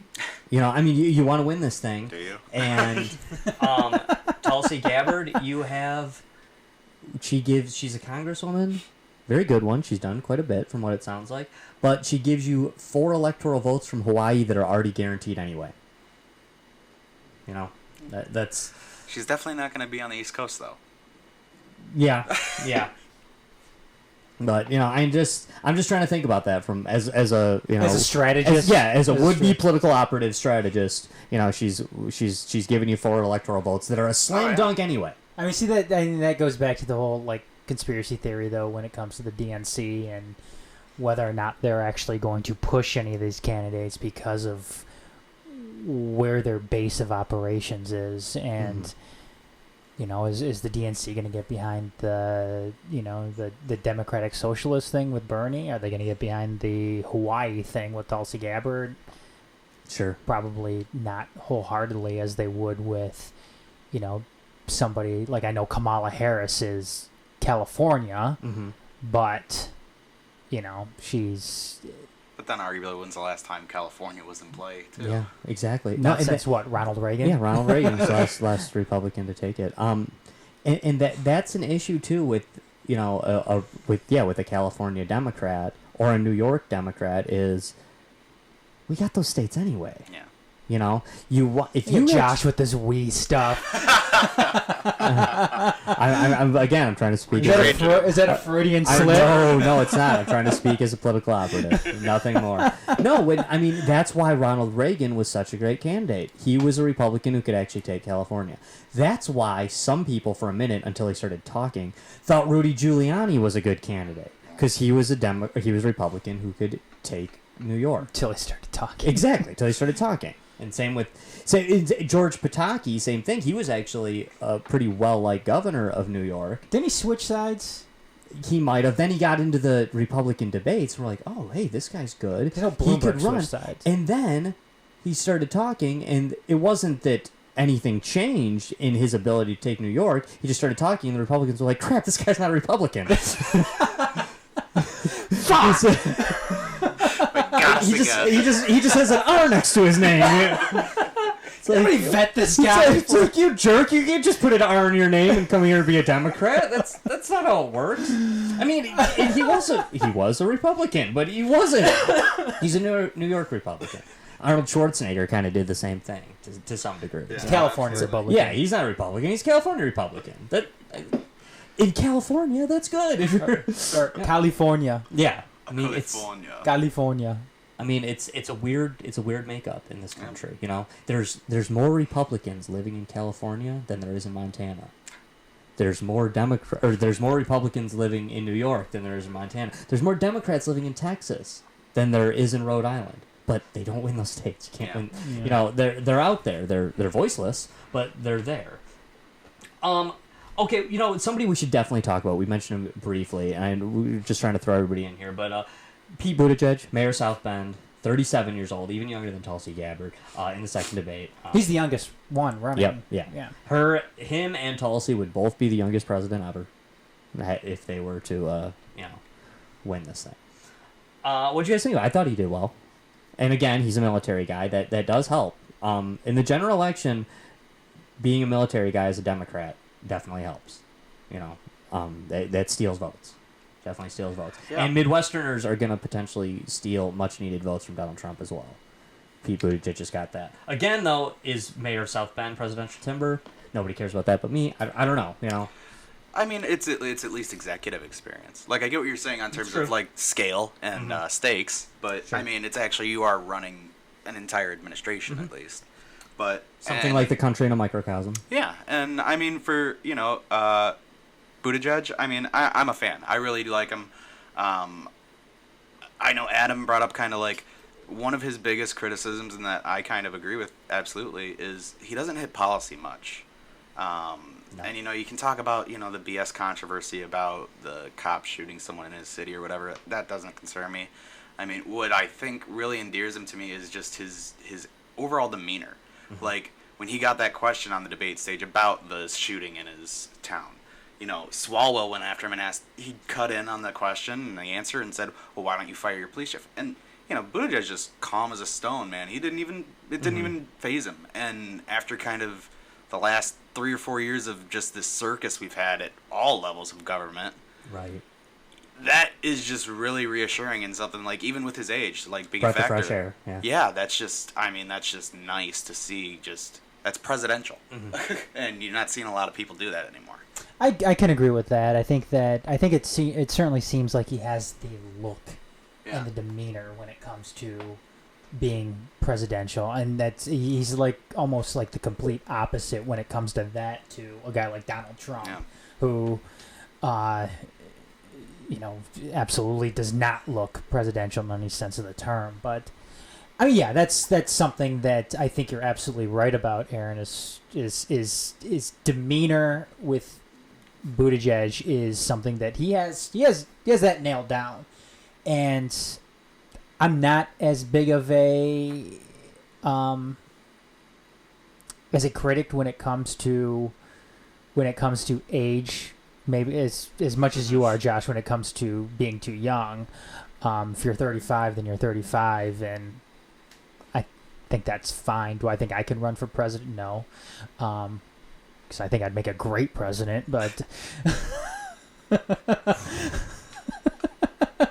But yeah, I can get on board with something like that, Aaron, as far as demeanor and how he's, in composure, especially during that particular question and that kind of heat that he's taken on, based on that shooting and based on that confrontation that he had with the Black Lives Matter protesters. Is that something that he needs to do better with, though? I think it's certainly something that he does need to do better with, when it comes to the African American vote, because I think right now he's polling at close to zero when it comes to African Americans, and if he's going to have any hope of winning, at least doing something in this primary, then he's got to get that turned around. I think they were saying, though, he had the biggest post-debate Yeah, fundraising. yeah, he did it, which is kind of it's weird. Yeah. That his polling is where it's at right now, but yeah, I mean his fundraising is still There's like $25 million. Yeah, he's still doing remarkable when it comes to fundraising, and that's arguably right now much more important, because it just means that he's going to be able to stay in the race longer and get his message out more. So The interview I heard with Tim Ryan yesterday, they asked, and I said, so have you raised anywhere near what Buttigieg has raised? Not even close. No. He's like, maybe like 25. yeah, he's like, nope. It's like, not even gonna pretend like I can touch those numbers. I have no idea how he pulled that one off, but good for him. Okay, it was 88 degrees today in Minnesota. What has a chance of melting first? The snow that's left in International Falls, or their Senator Amy Klobuchar's run here? What fizzles out first? oh god, Honestly, Aaron, go ahead. I like Amy Klobuchar. She's, I think, probably one of like the highest approval rating of Democratic senators in the U.S. Like for her state. Minnesota loves her, and I mean, like, honestly, I would love to see her as like an attorney general. As for her probably cracking again the presidency of these 25 people running, yeah, it's not looking good. But I mean, I think she would make a phenomenal cabinet member and a great attorney general. I mean, like when she was going up against, it was Kavanaugh, right, where she asked him about drinking issues, and he replied, well, what, don't you like to drink? Which is so. And yeah, it's just like it's a horrible response. It was, but I mean, like, just she's great, and you can give Harrison Booker kind of almost the same props too. They're great at really talking to law and talking to people and forcing issues like that, and you can see that the prosecutor's streaking them. And so, like, I do like Klobuchar, but again, yeah, it's just with everything going on. She's obviously a step above someone like Gillibrand, but it's just not going to push it with this. Yeah, I think when it comes to Klobuchar, it doesn't seem like she doesn't want to. She's not interested in going out there and taking any political risk to really put forth any... Push an issue. Yeah, push an issue, inflict any change within this country. It seems like she is the prototypical status quo candidate out there that really isn't going to do much of anything. Now, Aaron, if you're saying that, she'd be better off just taking on a cabinet position, fine. I'm cool with that. And your assessment with her is, maybe being attorney general or something along those lines, and fine. And I agree with you there. Like, that is fine, but it's also, you can at least respect a guy like the governor from Washington, Inslee. Yeah. You can respect a guy like that who comes out and says, or Gravel, who comes out and says, I want to talk about issues. I want to push this specific issue. I want this to be talked about. I want the candidates who actually have a chance to address this. Yeah. You can respect that, but like with kind of the Klobuchars and the Gillibrands and the O'Rourke's, like, if you're just here to kind of try and advance your own career, are you really helping the country? Right. Why are you detracting from what could be a 6-person debate where we could actually have things done? Yeah. I am not a Klobuchar fan, but aside from my feelings against her, Other than being a Midwesterner, I don't see much purpose to her, being a candidate in this race. We barely mentioned them, and I I think they deserve maybe a little bit more of a mention, perhaps, if you guys have something to say, but Kamala Harris and Cory Booker. Anything else you guys want to add about it? Two people in their 50s, from New Jersey and California. Kind of Democratic strongholds. But I don't know. I think they both have some, some push. What do you guys think? Well, Kamala Harris has had tons of push here the past few days, and I mean she's being anointed by the media as the ultimate champion when it comes to when you're coming out of both of them.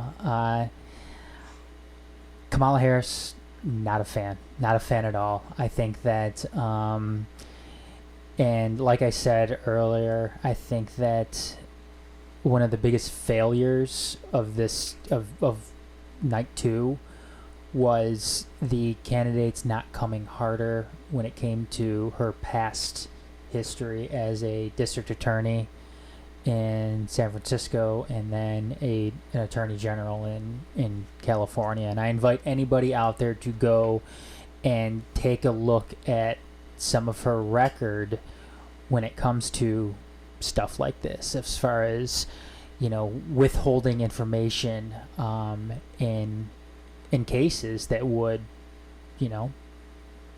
prove somebody innocent. Mm-hmm. And in some of these court cases that she overlooked as an attorney in the state of California. There's just a bunch of different issues with Kamala Harris when it comes to, like I said, her record there, and I think it's disturbing, and something. I don't like her, and I thought that it was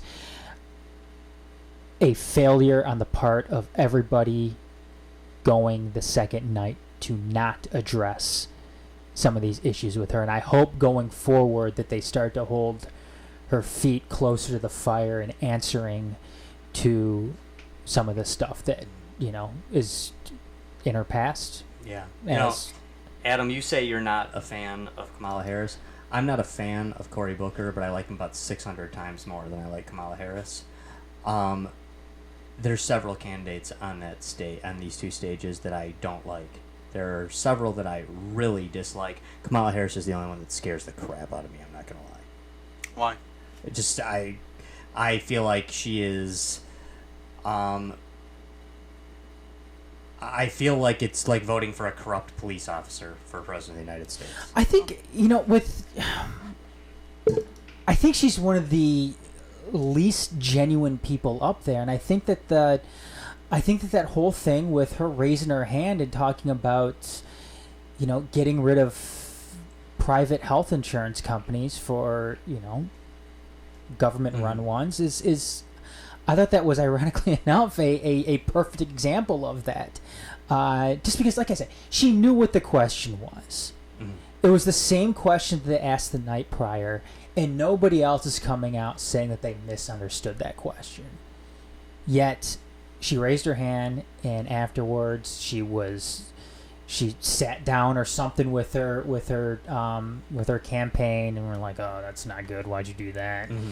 And then comes out the next day, well, I didn't understand the question. I think that's kind of... Well, and the claim on that was that she thought they were asking if she would give up your health care. Yeah, not necessarily you'd make everyone Yeah. health. Yeah, and what I'm saying with that is it's a weak walk back. Yeah, but. and if other people came out and said, if other candidates came out and said that, yeah, I misunderstood the question and I meant to raise my hand, or if Bill de Blasio came out and said, well, I didn't understand the question too, and I want to, I shouldn't have raised my hand in that instance. Well, then I could understand that more. But that's not what happened. Nobody else did. And plus, they asked the same question the night before. Kamala Harris knew what was coming. She knew what that question was all about. And that's what I think. I think that when you're talking about somebody being genuine here, I don't think she fits that mold. I think that what she's trying to do here is just do what a lot of other stereotypical politicians do, and try to take on an issue, try to make it. Think the crowd wants. Try to make it appear like she's that type of candidate, especially right now when a Democratic primary, and then she's going to do, I don't want to say a complete 180, but she's going to definitely walk back on those issues when it comes to a general election, or even if it's in this primary right now when you start to have less candidates involved.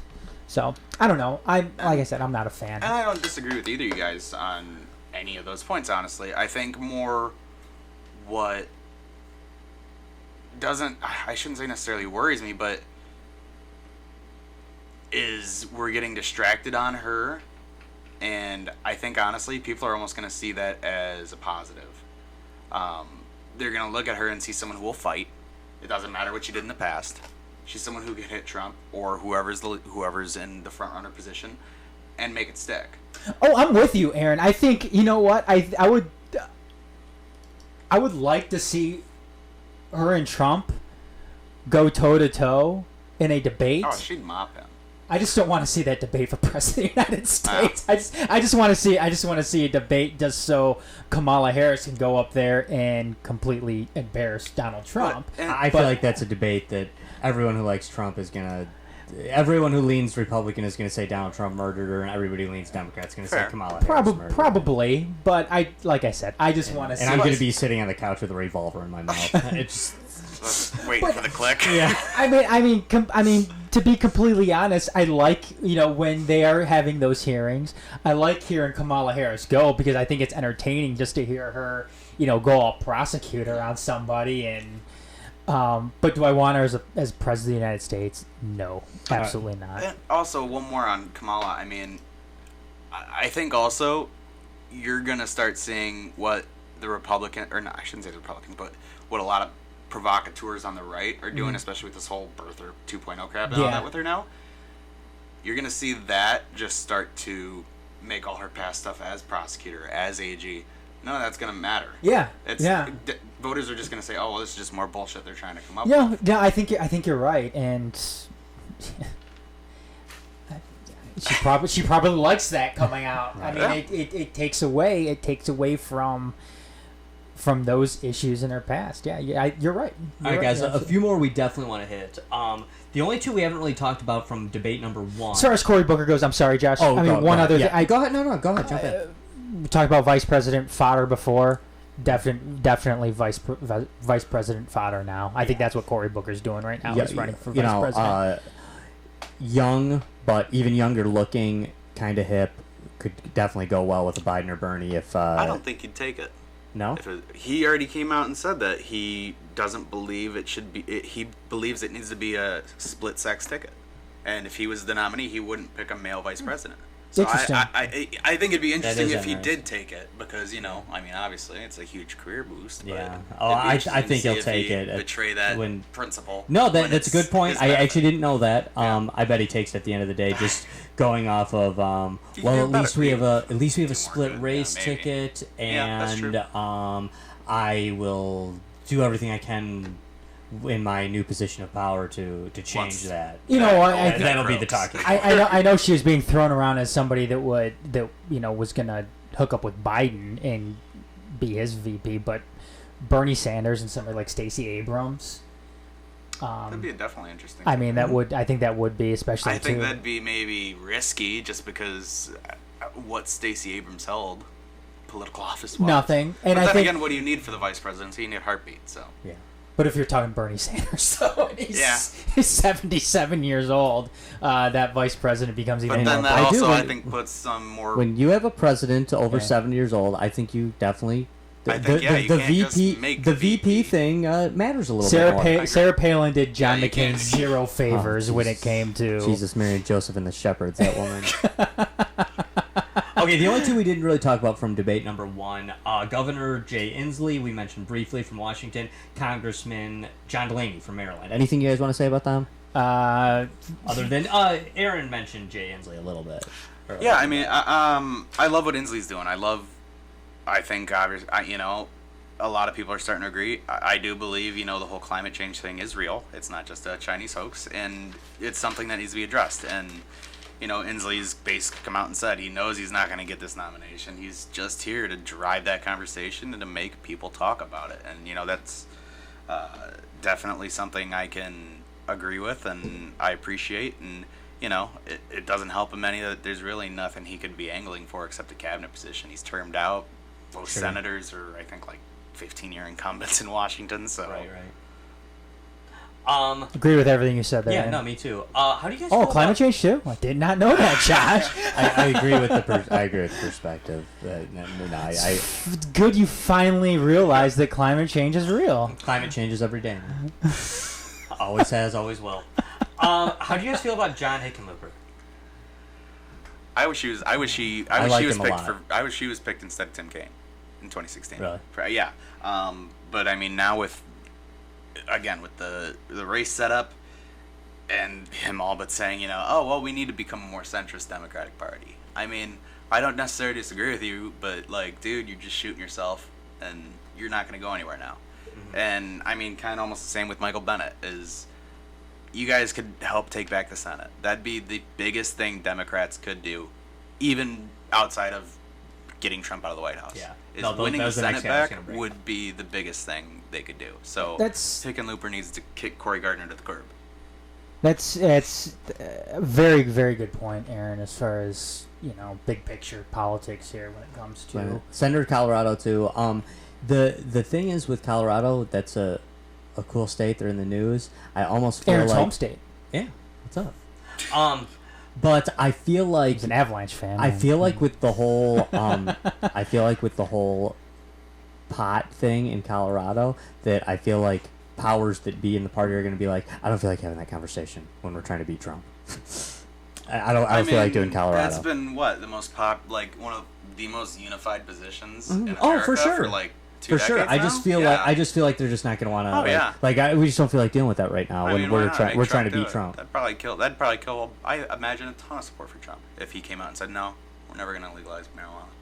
I think he'd probably lose like. I don't think 10% he's going of the to. vote. I think he's going to go the other way though with it. I think. Really? Yeah. Just with how much of like a staunch, sober person he is. I mean, he's anti-drug as far as I've ever seen. No, he's come out recently and talked about removing the federal ban on. Really? Yeah. Yeah. I mean, I think most of what Trump does, he does for, recent Pandering. polls. Yeah. But no, he's actually talked about. coming Interesting around enough, some Vice article came out today, I think, talking about how Trump not drinking or anything like that is kind of a lie, that people have really seen him drink before. And to me, who cares? I don't know how you get don't. that many sexual assault allegations against you And that- if you're not hammered sometimes. Yeah. Personally. Maybe I that's don't why he know. doesn't recall any of this, because I he don't- has been hammered. I don't think he does actually. Like I really I know don't. it ruined his brother's life, his Yeah. older brother's And life. his So I can dad's. imagine And his that. Like, dad's. Yeah. so I can imagine that being a deeply Actually, held belief. Trump has never said that he doesn't drink. He actually, I think, has an occasional, I don't know. glass of wine or something. I could have sworn he said Kind he of like doesn't Ronald drink. Reagan was like. Yeah, that too. I don't know if I ever remember him saying it, but I've always There read were times reports that he was- there was. I remember some of his early speeches. I swore he was drunk, but I really don't think he is. I don't. Though, good for him. If he doesn't.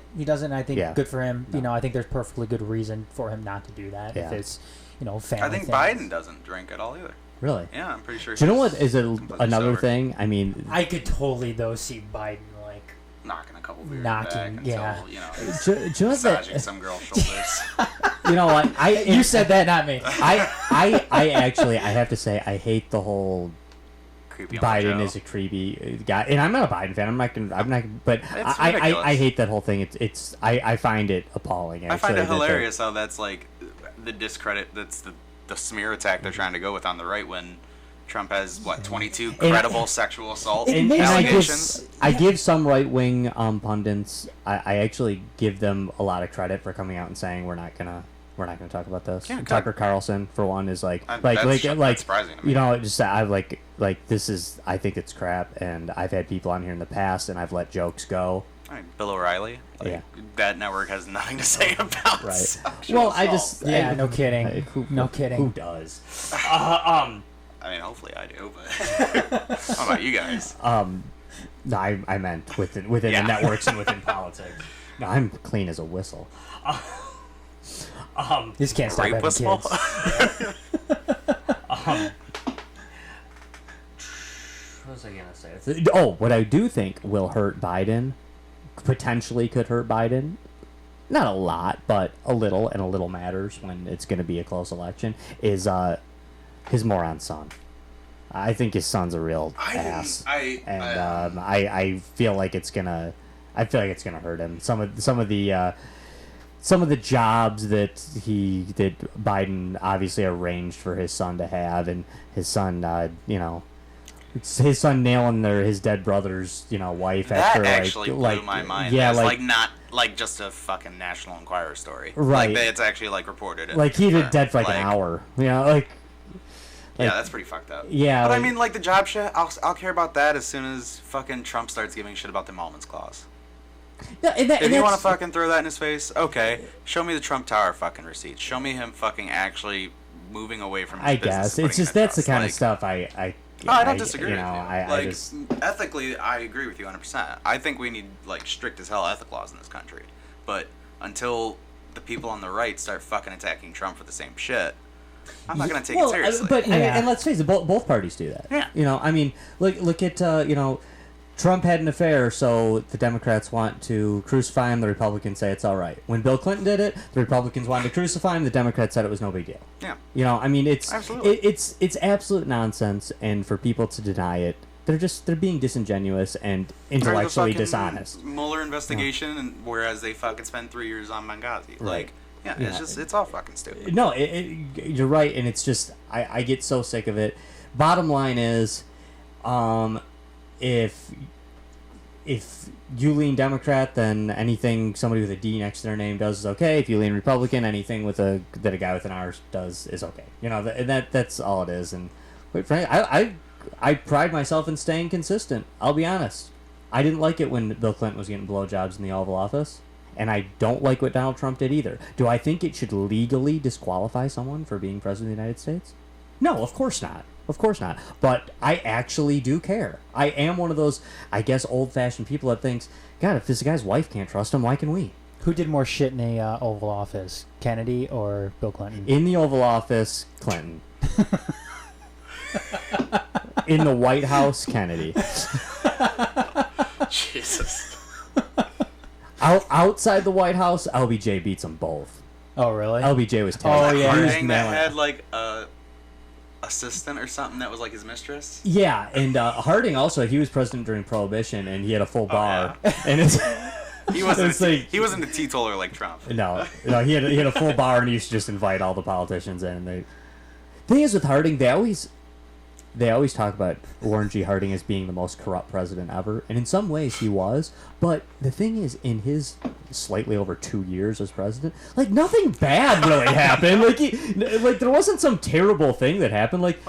Drinking was illegal. He used to drink. To be fair, we were still delivering shit by horseback. Right. So not too much bad shit could happen in 2 years. When you look at Warren Harding, it's just he wasn't actually that bad of a guy. That'd be a good history podcast. You guys do that. I'd love to do it. I would love actually, Aaron, and I don't want to digress too much, but when I was doing my history degree, that was actually one of my strong suits was not him specifically, but I wrote my thesis on Benjamin Harrison. Oh God! And one of the things I love is lesser known presidents. Yeah. It's something I would love to do a podcast on lesser known presidents, or I'd be happy to do one on individual lesser known presidents actually, because it's something that I really love. Millard Fillmore is another one I like to talk about a lot. Benjamin Harrison, I'm a big Benjamin Harrison fan. Actually, I'd love to do a whole show on him. Okay, Andrew Yang is a guy who I admit, I'm going to show my bias here. I think the guy's a loon. But, and I think he's a total loon. But, in this debate, I thought he went out of his way to show and to prove that his positions aren't that loony. I actually really gave him credit for taking some of these positions he has and taking his little bit of time. Very little time to talk about it. I actually really appreciated how he could say, no, actually, what I'm saying is not any more crazy than what the Republicans are doing and what these other Democrats are saying. So, I mean, I still don't like him. I don't like what he stands for, but I liked how he actually, with numbers and facts and logic, showed that oh no, the stuff I'm saying isn't that crazy. No, on the level, I thought he did well. Yeah, on the level, universal basic income, it's not that insane out of the realm of possibilities. I mean, it definitely is, I think, a lot more radical than anyone in this country has ever thought of or even considered to be a possibility, but it's not that crazy. I mean, if once you explore the actual numbers, and I mean, even Canada's done, like, I think 2 different, like, 3-year-long studies on this, where, you know, it doesn't necessarily conform completely to what they think, but overall, it's going to keep just, the economy spending versus just being held up. It's going to allow people to go and survive and find things that they want to do that interest them, and that they can work then not to worry about just making a bill payment every month. I mean, So. as a staunch taxation is theft guy like I am, I am kind of someone who doesn't believe in the Constitution. No, I don't have a problem with that. No, I didn't say taxation. I didn't say taxation was unconstitutional. I can oppose a lot of things. I never said taxation was unconstitutional. I do think the income tax is unconstitutional, except for the amendment, which allows it. I want to. You know what show I want to see? I want to see Constitution show between you two, because we got rights, we got right Constitution, we got left Constitution. I want to see that happen. That'd be great. That'd be great. I mean, Aaron probably knows more than me. I mean, and then I'll be here to cut Josh's mic when. I think in terms of, I think we have the best. That'd be fun just in terms of the arguments it would create, because you're very much to be interpreted as it's read or as it's written, whereas I'm more of it's intended to be interpreted as the time it was written, and so I think that you can have a lot of great lively debates that never really are wrong in either sense. Aside from the debate, it'd just be really fun to just have a show about the Constitution. Do you think it's a living, breathing document? I don't think it's a breathing document. I think it's a dead document that we need to constantly reinterpret. Okay. Can I say one thing about Andrew? Yeah, absolutely. Please. I thought that I think he needed to do more as far as, because he's such a I think he's an interesting candidate just because he is bringing new ideas to the table. I think he needed to push that more. I don't think he went far enough into to explain those ideas. I think in some sense he kind of fell into kind of the mainstream trap that that Democrats. I agree. To me, I feel like he's the Democrat McAfee. And when you have those kind of when you have those kind of views, it actually works better for you to be in a fringe party. But at the same time, though, Josh, I don't think it's entirely his fault just because of the format of the debate. So. And I could be wrong about this because I wasn't counting seconds, but is it just me, or did Andrew Yang get zero time? There is a fair argument now. He didn't have a lot of. I don't think somebody cut his mic. I know somebody has to be the person who talks the least, and somebody has to be the person that talks the most. I know they aren't going to divide it by seconds, but it seemed to me like Andrew Yang got next to no time. And just, I mean, I do agree with you. I think he's a little bonkers. And he's like Jay Inslee to me. He's a very, I wouldn't say he's a singular issue candidate, but I also do believe that he's at least putting his money where his mouth is. I think he's funding 2 different families right now to get the $1,000 up until the November elections, and he's having them basically just report how it's impacted them monthly, and props to him for doing that. That's putting up like almost $100,000 of your own money for. What I was trying to say this earlier, and I know you jumped in with the Constitution thing, and you're right, because taxation is not unconstitutional by any stretch. Congress can levy taxes for sure. And from an American perspective, I mostly just oppose income tax, rather than I don't see anything wrong with that. But sales tax. Yeah, I oppose property taxes more than that. Yeah, I mean, in theory, I do oppose all taxes. Yeah. I do. I believe that taxation is by definition theft from the people, whether it's constitutional or legal or any other form. Or just get rid of money altogether. That's a different topic, but yes. Barter system, and we talked about that one a couple weeks ago. Beautiful wives. But the point I was actually going to say, though, wasn't a anti-Andrew Yang point when I was saying that taxation is theft.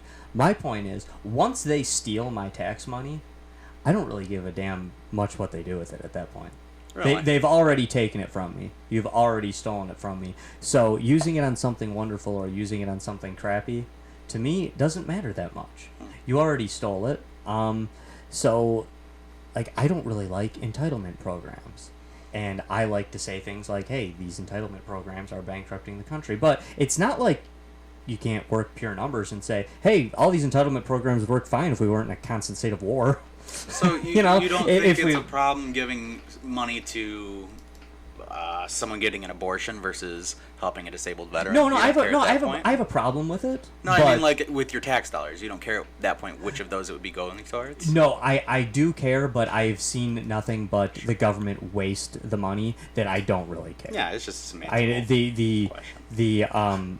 Yeah, if it's going to the Department of Veterans Affairs, then I got about just as much problem with it as I do with it funding Planned Parenthood, because you might as well flush it down the toilet.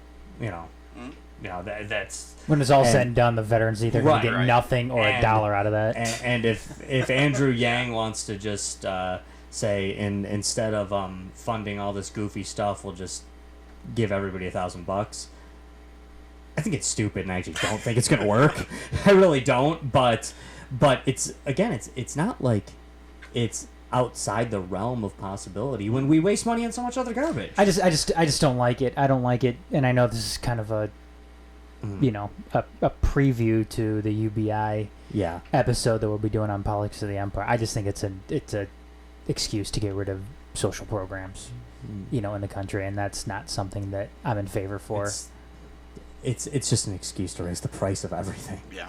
Too. That's the main problem. And when Andrew Yang shows you that it worked for doing it to 2 families or a dozen families or 700 families, well, you're not taking into the fact that now you're doing it for everyone. So guess whose rent just went up? Yeah. Everybody's.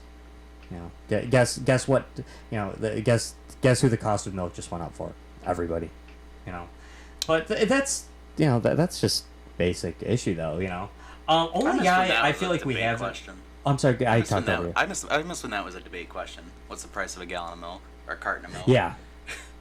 Yeah. Those are always good ones. Because you'd have some staffer running out to Kmart at midnight the night before, getting the exact price for you. It's $1.10. Only guy I feel like we haven't given much. Then I got a couple of questions I just want to ask you both before we wrap up. But and I did want to try to talk to Aaron about hockey, but I don't know if we get time for that. And I assume we don't have a news section tonight. Not tonight. No. Yeah. Okay. Only guy I feel like we haven't really talked about is California Congressman Eric Swalwell. We mentioned him once. He was in the second debate as well. And also, I was wrong. I forgot about him earlier when I was talking about candidates in their 30s. He's 38 also. Yeah. So lump in him with the people who would be the youngest president ever. And I like Swalwell, but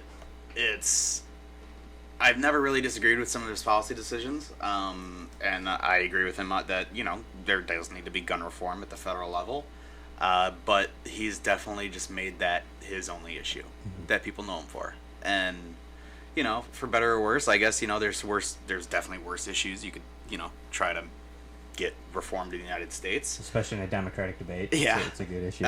But yeah, it's and especially again he was kind of on the same stage with Gillibrand with me. He was jumping in at points where the question wasn't even addressed to him. He was jumping in trying to put other candidates on blast, and it was just uncomfortable. Wasn't working, yeah, it was just uncomfortable, and it just made me dislike him a little bit more as a general politician, honestly. No, I agree with you. I was actually just about to say the exact same thing. I awarded Kirsten Gillibrand earlier with the definitely the most obnoxious person, but he was a hard runner-up. He's, they're 1 and 2 for sure as most obnoxious people on either of those stages on either night. And I thought it would be hard to, jump over Beto, with the first response being in Spanish, where he doesn't actually answer the question too. Yeah. So that was they definitely surprised me. Well, I mean, if you're just gonna throw out a random thing in Spanish, it obviously can't answer the question. I mean, it can't. I mean, that was like, dude, I know like 37 words in Spanish. I'm gonna say what I can say. That wasn't quite as cringeworthy as Marco Rubio when It was the bait and hook with Chris Christie when Chris Christie said all he keeps doing is repeating the same thing, and then Marco Rubio went and repeated the same thing. Yeah. I mean, it's not quite as bad as that, but It's they had Marco Rubio learn off of. Yeah, I mean, Beto just going out and starting that, speaking Spanish. I mean, that just reeked of desperation to, hurry up and get that going. It's like, what are you doing, dude? All right, couple of questions here to wrap this up. Who do you guys think? Now, there's going to be different questions here, so try to focus it as direct as you can. Who do you guys think will come out on top? Who wins the nomination? And let's try to keep our answers to the 20. To the 20. If you think Michelle Obama's going to jump in tomorrow and take it, that doesn't matter. Of those 20, who's going to come out on top? Who grabs this nomination? Man, I'll let you go first. List a couple if you want. I'll let the guests go. I want one main one from you. I do want a prediction. Gun to my head, I think Warren has the most ground she can gain while reaching more people. I think Bernie's still right there. I mean, again, it's just kind of like, it's more the what have you done for me lately, I think, is what's going to hurt him unless he really starts, getting into more policies rather than, just healthcare, education, taxes. Whereas Warren, I think her biggest thing that she's got going for her is she details every freaking plan she puts out. She says how she's going to pay for it. She says what's going to get cut, what's going to get surplus, and I think that she has the most ground to go. Do I want her to be the one to win it? That's a different question, so okay. hold off. So I think it'll probably be Warren. Okay. Adam, what do you think? Man, I think it's a difficult question. I think Water's going to find its level with like somebody like Kamala Harris. I want to go and say Joe Biden, not because I like him, just because I think that, he's the candidate that I think the DNC wants. But I'm going to say Warren as well. Just because of the policy details. I think she's something that the Democrats like. The Democrats who were running the show at the DNC, in terms of her being a woman, somebody that isn't as far left as Bernie, but is still pretty far left, and they're not going to have to worry about her lacking in the details. The Pocahontas shit's gonna get so old. It is going to get incredibly old, but as we've seen now, it seems like she's kind of overcome it. Oh yeah, I think so. She, and you can say what you want, like, about engaging Trump on pedantic bullshit like that, because all it does is help him and get attention to him again. I mean, she called him on it. She said, "Okay, I'll do a DNA test right now. Let's do it. Yeah, let's go. I'll put money on it. You put money on it. Boom." And you know what? She put it out. It showed, she's not claiming tribal heritage or tribal citizenship or anything like that. Yeah. But it showed she does have some Native American traces in her DNA. And the thing is, too, Aaron, is that look, Trump can get away with a lot of things as a politician.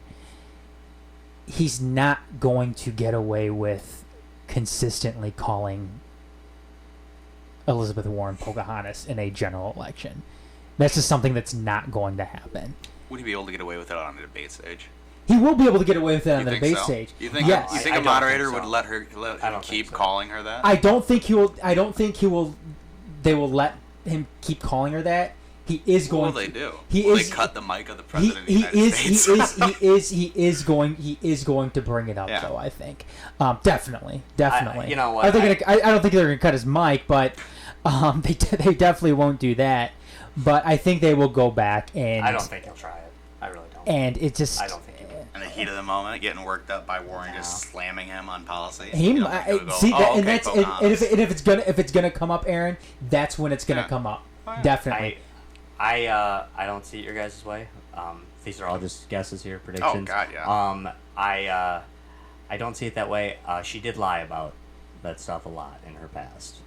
Job applications, applying to law school. But how many of our parents have told us something that we believed for 20, 30? No, and I'm not disagreeing with you. Yeah, if you buy it, cool. I don't. I don't think a lot of the American public buys it Yeah. either.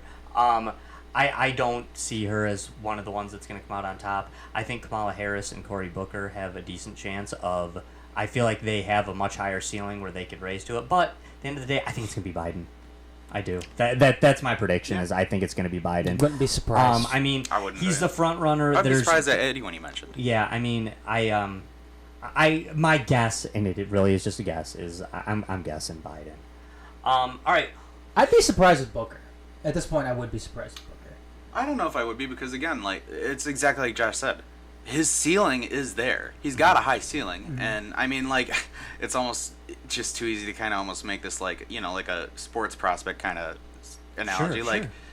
They've got pretty low floors where you know what you're getting, but then they have those moments where you see it. Especially in town halls with Booker. Booker can connect with people when he talks to them, and he can get passionate, and that's one thing. I was kind of he didn't really get a chance because there were so many people on that debate stage. When he gets going on a topic, he can get emotional and get people emotional. Fuck! Remember his speech at the the convention? Yep. Holy shit! Yeah, and Castro too. Castro's the same way. I mean, when he spoke at the convention, I mean, like once some of these guys get talking, they are great orators. They upstage Hillary. Yeah. That's for damn sure. Fuck. Yeah. Oh, that is definitely for sure. All right, the question you guys are gonna like more. Who do you like? Who do you like? If it was up to you, if it was up to you, you just get to choose the president of the United States out of right now. one of That's those. right now. It's Buttigieg for me. Like I said, I mean, there's a lot of question marks on some of his policy, but I mean, like, it's not going to be anything earth-shattering. I know he's probably going to be even more centrist than like Warren or Bernie or people like that, which I don't think is necessarily a bad thing either. I like, which Josh might find surprising.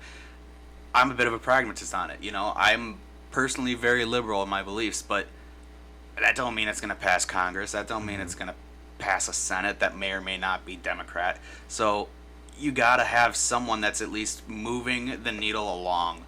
So we will get there eventually. And so, for me, again, it's just what I touched on earlier with him, his demeanor, his military service. He's arguably the smartest guy in the field. I mean, he's extremely intelligent. And going from a guy, again, it's something people hated when Obama took office. We're going to have to go on another world apology tour. Whether you like it or not. We're getting laughed the hell out of the room by anyone on this planet nationwide. Except Kim Jong-un and fucking Duterte or whatever. Like, we're just getting laughed at. And that's the sad fact is we're going to have to make that up again somehow. And so getting a guy who can literally walk in a room and speak to 7 different world leaders without a translator or skipping a beat, that's going to be something that I think makes us look good and not completely a laughingstock. Off topic. Did you guys see the Ivanka video? Yeah. Did you And see the Ivanka? the G8 leaders or something where she's trying to butt in on the conversation? Oh my Yeah, god, it that's was. pretty funny. I felt bad for her. was I felt bad for her a little It bit. was awkward. You didn't see it, Josh? No, I didn't see it. Oh, like, Justin Trudeau, Macron, Macron, Theresa Merkel. May. Didn't Justin Trudeau recently have that? Wasn't there a video about that with him where he kept trying to shake hands with people and they kept? Yeah, he sat there a long time. Yeah. Yeah, but Trudeau, she comes up while they're sitting there talking about. And just like a power, like informal, yeah. Yeah, but she's you know that thing you do like when you don't quite know what the person's talking about, but you just go up there and like She was doing yeah. that. She was just doing that like. Yeah, it was bad. Yikes. My turn. Who do you My like? turn. Wait, my turn. My Yes, turn. your turn. Let's see. Who do I like? Jill Stein picture right here. It's just I wish she was gonna get back. I didn't vote for her. Bernie Sanders. Bernie. Yeah, I know you're a Bernie. Yeah, Bernie. Like I said, as far as where the Democrats are going right now, I think he's the most genuine, without a doubt. Cool. No, He's can't argue that. he's the one that Most consistent. Too. yeah, most consistent. And hey, you're consistent Yeah. with it too. You've been a Bernie guy for quite some time. Yeah, the only time I could have voted for him was in the primary, and that's who I voted for. Yep. So, then he won this area too. So Yeah, he did. He Won all of won Michigan. a lot of. yeah, he did. Yep, he won all of Michigan. He won this area. Him and John Kasich. If the system wasn't rigged, you would have won a lot more. You know what? Too, I I know people don't buy it, but I think he would. I really do think he would have the best chance against Donald Trump. Okay, but we're gonna that'll be next. Sorry. Okay, Sorry. no, that's okay. That's okay. It doesn't really matter who I like as much. You guys know I'm not really on the side of the fence, but I like John Hickenlooper. I did like him a lot. I could see Josh myself is pulling something out of his ass. No, I think I could do it. I'll actually, because I'm the outsider here. Pete Buttigieg, Tim Ryan, Michael Bennett are guys that seem surprisingly tolerable to me. But I kind of like John Hickenlooper. My daughter really liked him too. My daughter really likes John Hickenlooper a lot. She actually is like going on his webpage. I'll blame you. I loved him as governor. Yeah. He could be governor for another 8 years. Okay. Please. Probably the most important of the questions. The Democratic Party is trying to take the White House here. Of the 20, who beats Trump? Just aside from anything, doesn't matter if you like him, hate him. Just who of those 20, head to head, has the best chance to beat Donald Trump and become the 46th president? Marianne Williamson could beat Trump. Any of them, all of them could beat Trump. I mean, arguably not Marianne Williamson, Okay. but I mean, yeah, I fully believe any of them could beat Trump in a head-to-head matchup. I mean, we haven't seen Trump's approval rating break 50% in 2 years, and What do you say to the people that say those are the same polls that showed Hillary they're the same Clinton? polls that Donald Trump references when he says he won every debate. Okay, but Trump aside, I mean that's these are I mean we discussed on this show that it's very hard to lose as an incumbent. I get what you're saying. Yeah, and I get saying, yeah, okay, well, the polls are underrepresenting, not only his base, but the people who, maybe aren't traditionally his base that are going to vote for him. I think that's bullshit. I think people didn't expect such a complete clown show. People expect, okay, maybe, he'll conform to the office. He'll fit the office. Mm-hmm. It'll fill him out. Sure. But it's been 2.5 years now of just consistently crap. He's not changing. That's It's No, just consistent crap, and it's just constantly lying. I don't think people buy the bullshit he spews, and I think people are just sick of the embarrassment of it all. You're taking a bit of a different, maybe not different, but you're saying that Trump is very beatable. I absolutely. I and think he's the most beatable incumbent that's a good we've position. seen since. I don't agree, and this is I didn't vote for him last time. I'm not going to vote for him this time. I'm not a Trump fan. This isn't coming from a position of argument, but that's good point. I will remember that. If this happened, I'll be the first one giving you props for saying that you said Trump was beatable and he lost. But you still I think he'll lose you 40 still states. You still have a question to answer. Who's the guy the who most? Yes, who is the best Biden. bet? It's Biden. Biden? Yeah, because he'll be able to get everyone. Democrats, the people, the true and blue Democrats will hate voting for him because he's so centrist, but he'll do it. Oh, they still will. And he'll get more independents out than someone like Bernie probably would, just because no matter how much, Bernie's gonna be fighting for them, all they're just gonna hear is he's a fucking socialist. Mm-hmm. And so, Biden's probably gonna get the most people out, and like I said, I mean, again, I think anyone will beat Trump. I think Trump's gonna lose 40 states. Oh. I really don't see him getting anywhere near the electoral college number he got. Personally, Adam, who beats him? I don't. I agree with a lot of what you said, Aaron. Almost everything. I think when it comes to this next election, that the thing that we're finally going to see is we're probably going to see a candidate go up against Trump that doesn't have nearly the baggage that Hillary Clinton had, which Trump obviously benefited off. Big time. Big time, like in the 2016 election. He's not going to have the benefit of that. I think Bernie. I mean, maybe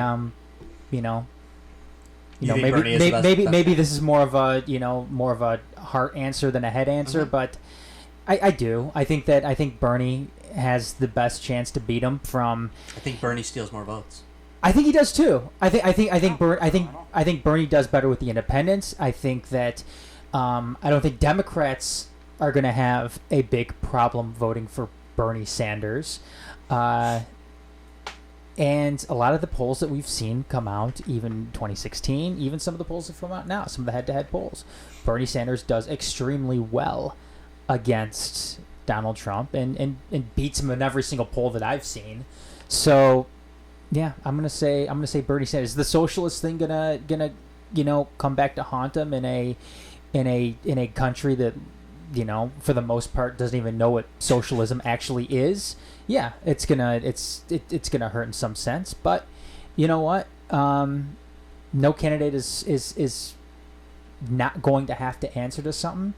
That's something that Bernie's going to have to answer to, and I think that he's going to be able to answer it just fine. I think he's going to be able to explain himself as a democratic socialist just fine.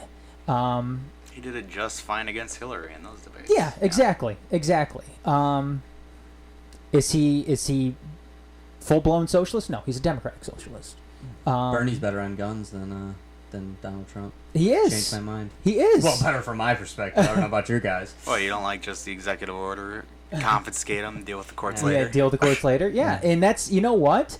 That's something that Bernie, if he goes head-to-head with Trump on, that's something that he's going to be able to bring up. Now, whether or not, the Trumpkins actually, They won't care. believe it, no, they won't care. A lot of independents, a lot of, never Trumpers are going to take that, and in some sense, like you said, Josh. I feel like Biden wins over more never Trumpers. He wins than over Bernie. more Republicans. I think he wins over more Republicans than never Trumpers. I think Bernie wins over more actual Trump supporters. I agree. Well, But, a lot of the trade policies that Bernie has had is something that Trump has said himself as well. So yeah. I think Bernie was actually foolish to backtrack on his pro-gun philosophy in the last debate. I know that he was on a Democratic stage and that wasn't a friendly area to that. I don't even realized remember the question for that. They brought up his past where he's supported. Okay. And which, I mean, because that's silly to me just because, he represents Vermont. Vermont's a hunting Yeah. state. That right, makes and sense to be that's pro-gun. and that's what he has said in the Yeah. past, and that's not what he did in the last really? debate. And I thought that was foolish because I thought it's like, come on, man, you're Bernie Sanders. You're 77 years old. This is your last chance. You're running for president. You're not running for the Democratic nomination. Right. Play the high spot. A lot of people don't realize this. Bernie Sanders and what's his name? HUD Secretary. Castro? Ben Carson. No, Ben Oh. Carson. Ben Carson and Bernie Sanders actually have the exact same position on guns. They have the position that it depends on which state you're in, and that different states should have different gun laws, and that rural states like Vermont, which makes Bernie more pro-gun than Carson, that a state like Vermont should have loose gun laws, and that a place like the city of Detroit should have strict gun laws. We can make a whole argument out of that. I don't think it takes way too much time, but yeah, that's Chicago in a nutshell. You can't. How do you enforce that? Oh, I think It's it's terrible, but impossible. I'm a big, And yeah, but I'm I a Second get Amendment exactly what guy. you're saying, yeah. But it's better than, it's more of a pro-gun position than most Democrats. But I just thought Bernie was foolish because in the past he's done a really good job of explaining that, and that's how I know his position so well, because in past debates he's done a really good job of explaining that. I am picking somebody that neither of you picked, in my opinion, actually. I think Donald Trump's going to be. I think he's going to win re-election. I wouldn't be surprised. If I were to guess, I think Donald Trump is going to serve a second term. But that's just a guess. I mean, he's beatable. People are definitely beatable. He's more beatable than Obama was, for instance. And Obama was beatable. Yeah, Mitt Romney gave him a run. he did. To was a me, strong candidate. of the 20 guys, the guy that beats him is Buttigieg. I think that's the guy that if I was Donald Trump, if I was working with Donald Trump, if I was part of the Donald Trump campaign, that's the guy that I would be most scared of. What was his nickname for him? The Mad Magazine. Joker or whatever. Oh, That's what he compared him to. yeah. he does look like him. Yeah. Alfred E. Newman. Alfred E. Newman. Yeah, Exactly. he does look like Alfred E. Newman. Worst things to look like, I guess. Yeah, I guess. I'm no. I don't like Bill Maher, but I like when Bill Maher came out and said, you know, he's like, you know what, Donald Trump, you're fucking fat. He's like, you're a fat fuck. And sometimes I wish, like, I have nothing against. What did his health report say? He was 229 or something? 229 pounds? Like 230 or Jesus, something are you like kidding me? that. No way. He's the most fit president ever. He's tall too. He is tall. He's like Trump's pretty- 6'4". Yeah, he's a tall dude. So you're carrying Yeah, around that kind of weight, that and you're tall. 240 is like, I think 230 or 240 is like, you know, like the BMI index for that height. If- So if like I- literally that's what they said it was. If- But no way is he I mean, not like 250, I, 260. and that means Dude absolutely did nothing nothing but to. mow down McDoubles for like 20 years. Because he was And he afraid still, of getting poisoned or and he something. still does it. Yeah. It doesn't bother me if a president's fat or It No, doesn't it doesn't- bother it doesn't- me. it doesn't bother if me. they lie about it. It doesn't bother me either. I just liked hearing Bill Maher say that, just because Bill Maher is in a position where he can say that, and it's something that, you know. And I No, don't I give a mean, shit if if- he lies about it like during a debate or a speech or something. It bugs me when he has the fucking Surgeon General lie about it in Yeah. his health report. Yeah, because I mean, that's like what I would weigh if I had that gut. Yeah. And I'm a tiny little dude, you know. I'm a short guy, so like that's like what I would weigh. But whatever. Oh my god! If you weighed, he'd roll you down the street. Yeah, if I weighed, yeah, that's true. If I weighed 220, that would not be cool. Not at all. I push like 210, so it's not that. It's not that. You're it's not a that lot bad. taller than me though. Not that much taller. How tall are you? 5'10". That's a lot taller than me. No. Yeah. Yeah. How I'm, big you stand up? Yeah. Josh is a midget. I'm really short, dude. I'm 5'5". That's not God that bad. damn! You are an inch taller than my wife. But hey, I ain't got that's, kids, so yeah, I do. something A whole works. bunch of them. He's got Something works, man. So that's okay. yeah, because of that, Josh has more of a hunch now too. Yeah, it's beating me down. But hey, guys, listen, everybody. I hope this was informative. This has been episode number 102 of the XCast. For our fearless leader, Aaron, Adam. thanks for coming in, Aaron. And, no, I was just saying, and Anytime. Aaron, don't stay away so long next time. No, man. absolutely. We'll have to get a hockey Please, one it's going. we've missed you, and it was great to have you back, especially in studio Absolutely. again. But definitely good to have you back, and we're gonna make sure you don't stay away so long this time. We'll get Beautiful. you back in. We'll do some hockey talk, do some Constitution talk. Hey, maybe we can get you in on the history show. Do some William Henry Harrison talk. Yes, Benjamin Harrison, Benjamin Harrison. his grandson. You know, the only grandfather-grandson combo. William did Henry not know Harrison, that. Benjamin Harrison. Yes. You and my buddy would get along. Yeah.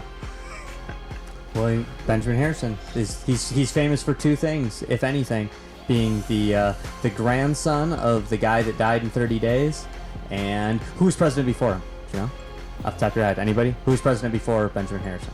Oh, I don't know. Lincoln? No, Grover Cleveland. Cleveland. Who was president after Benjamin Harrison?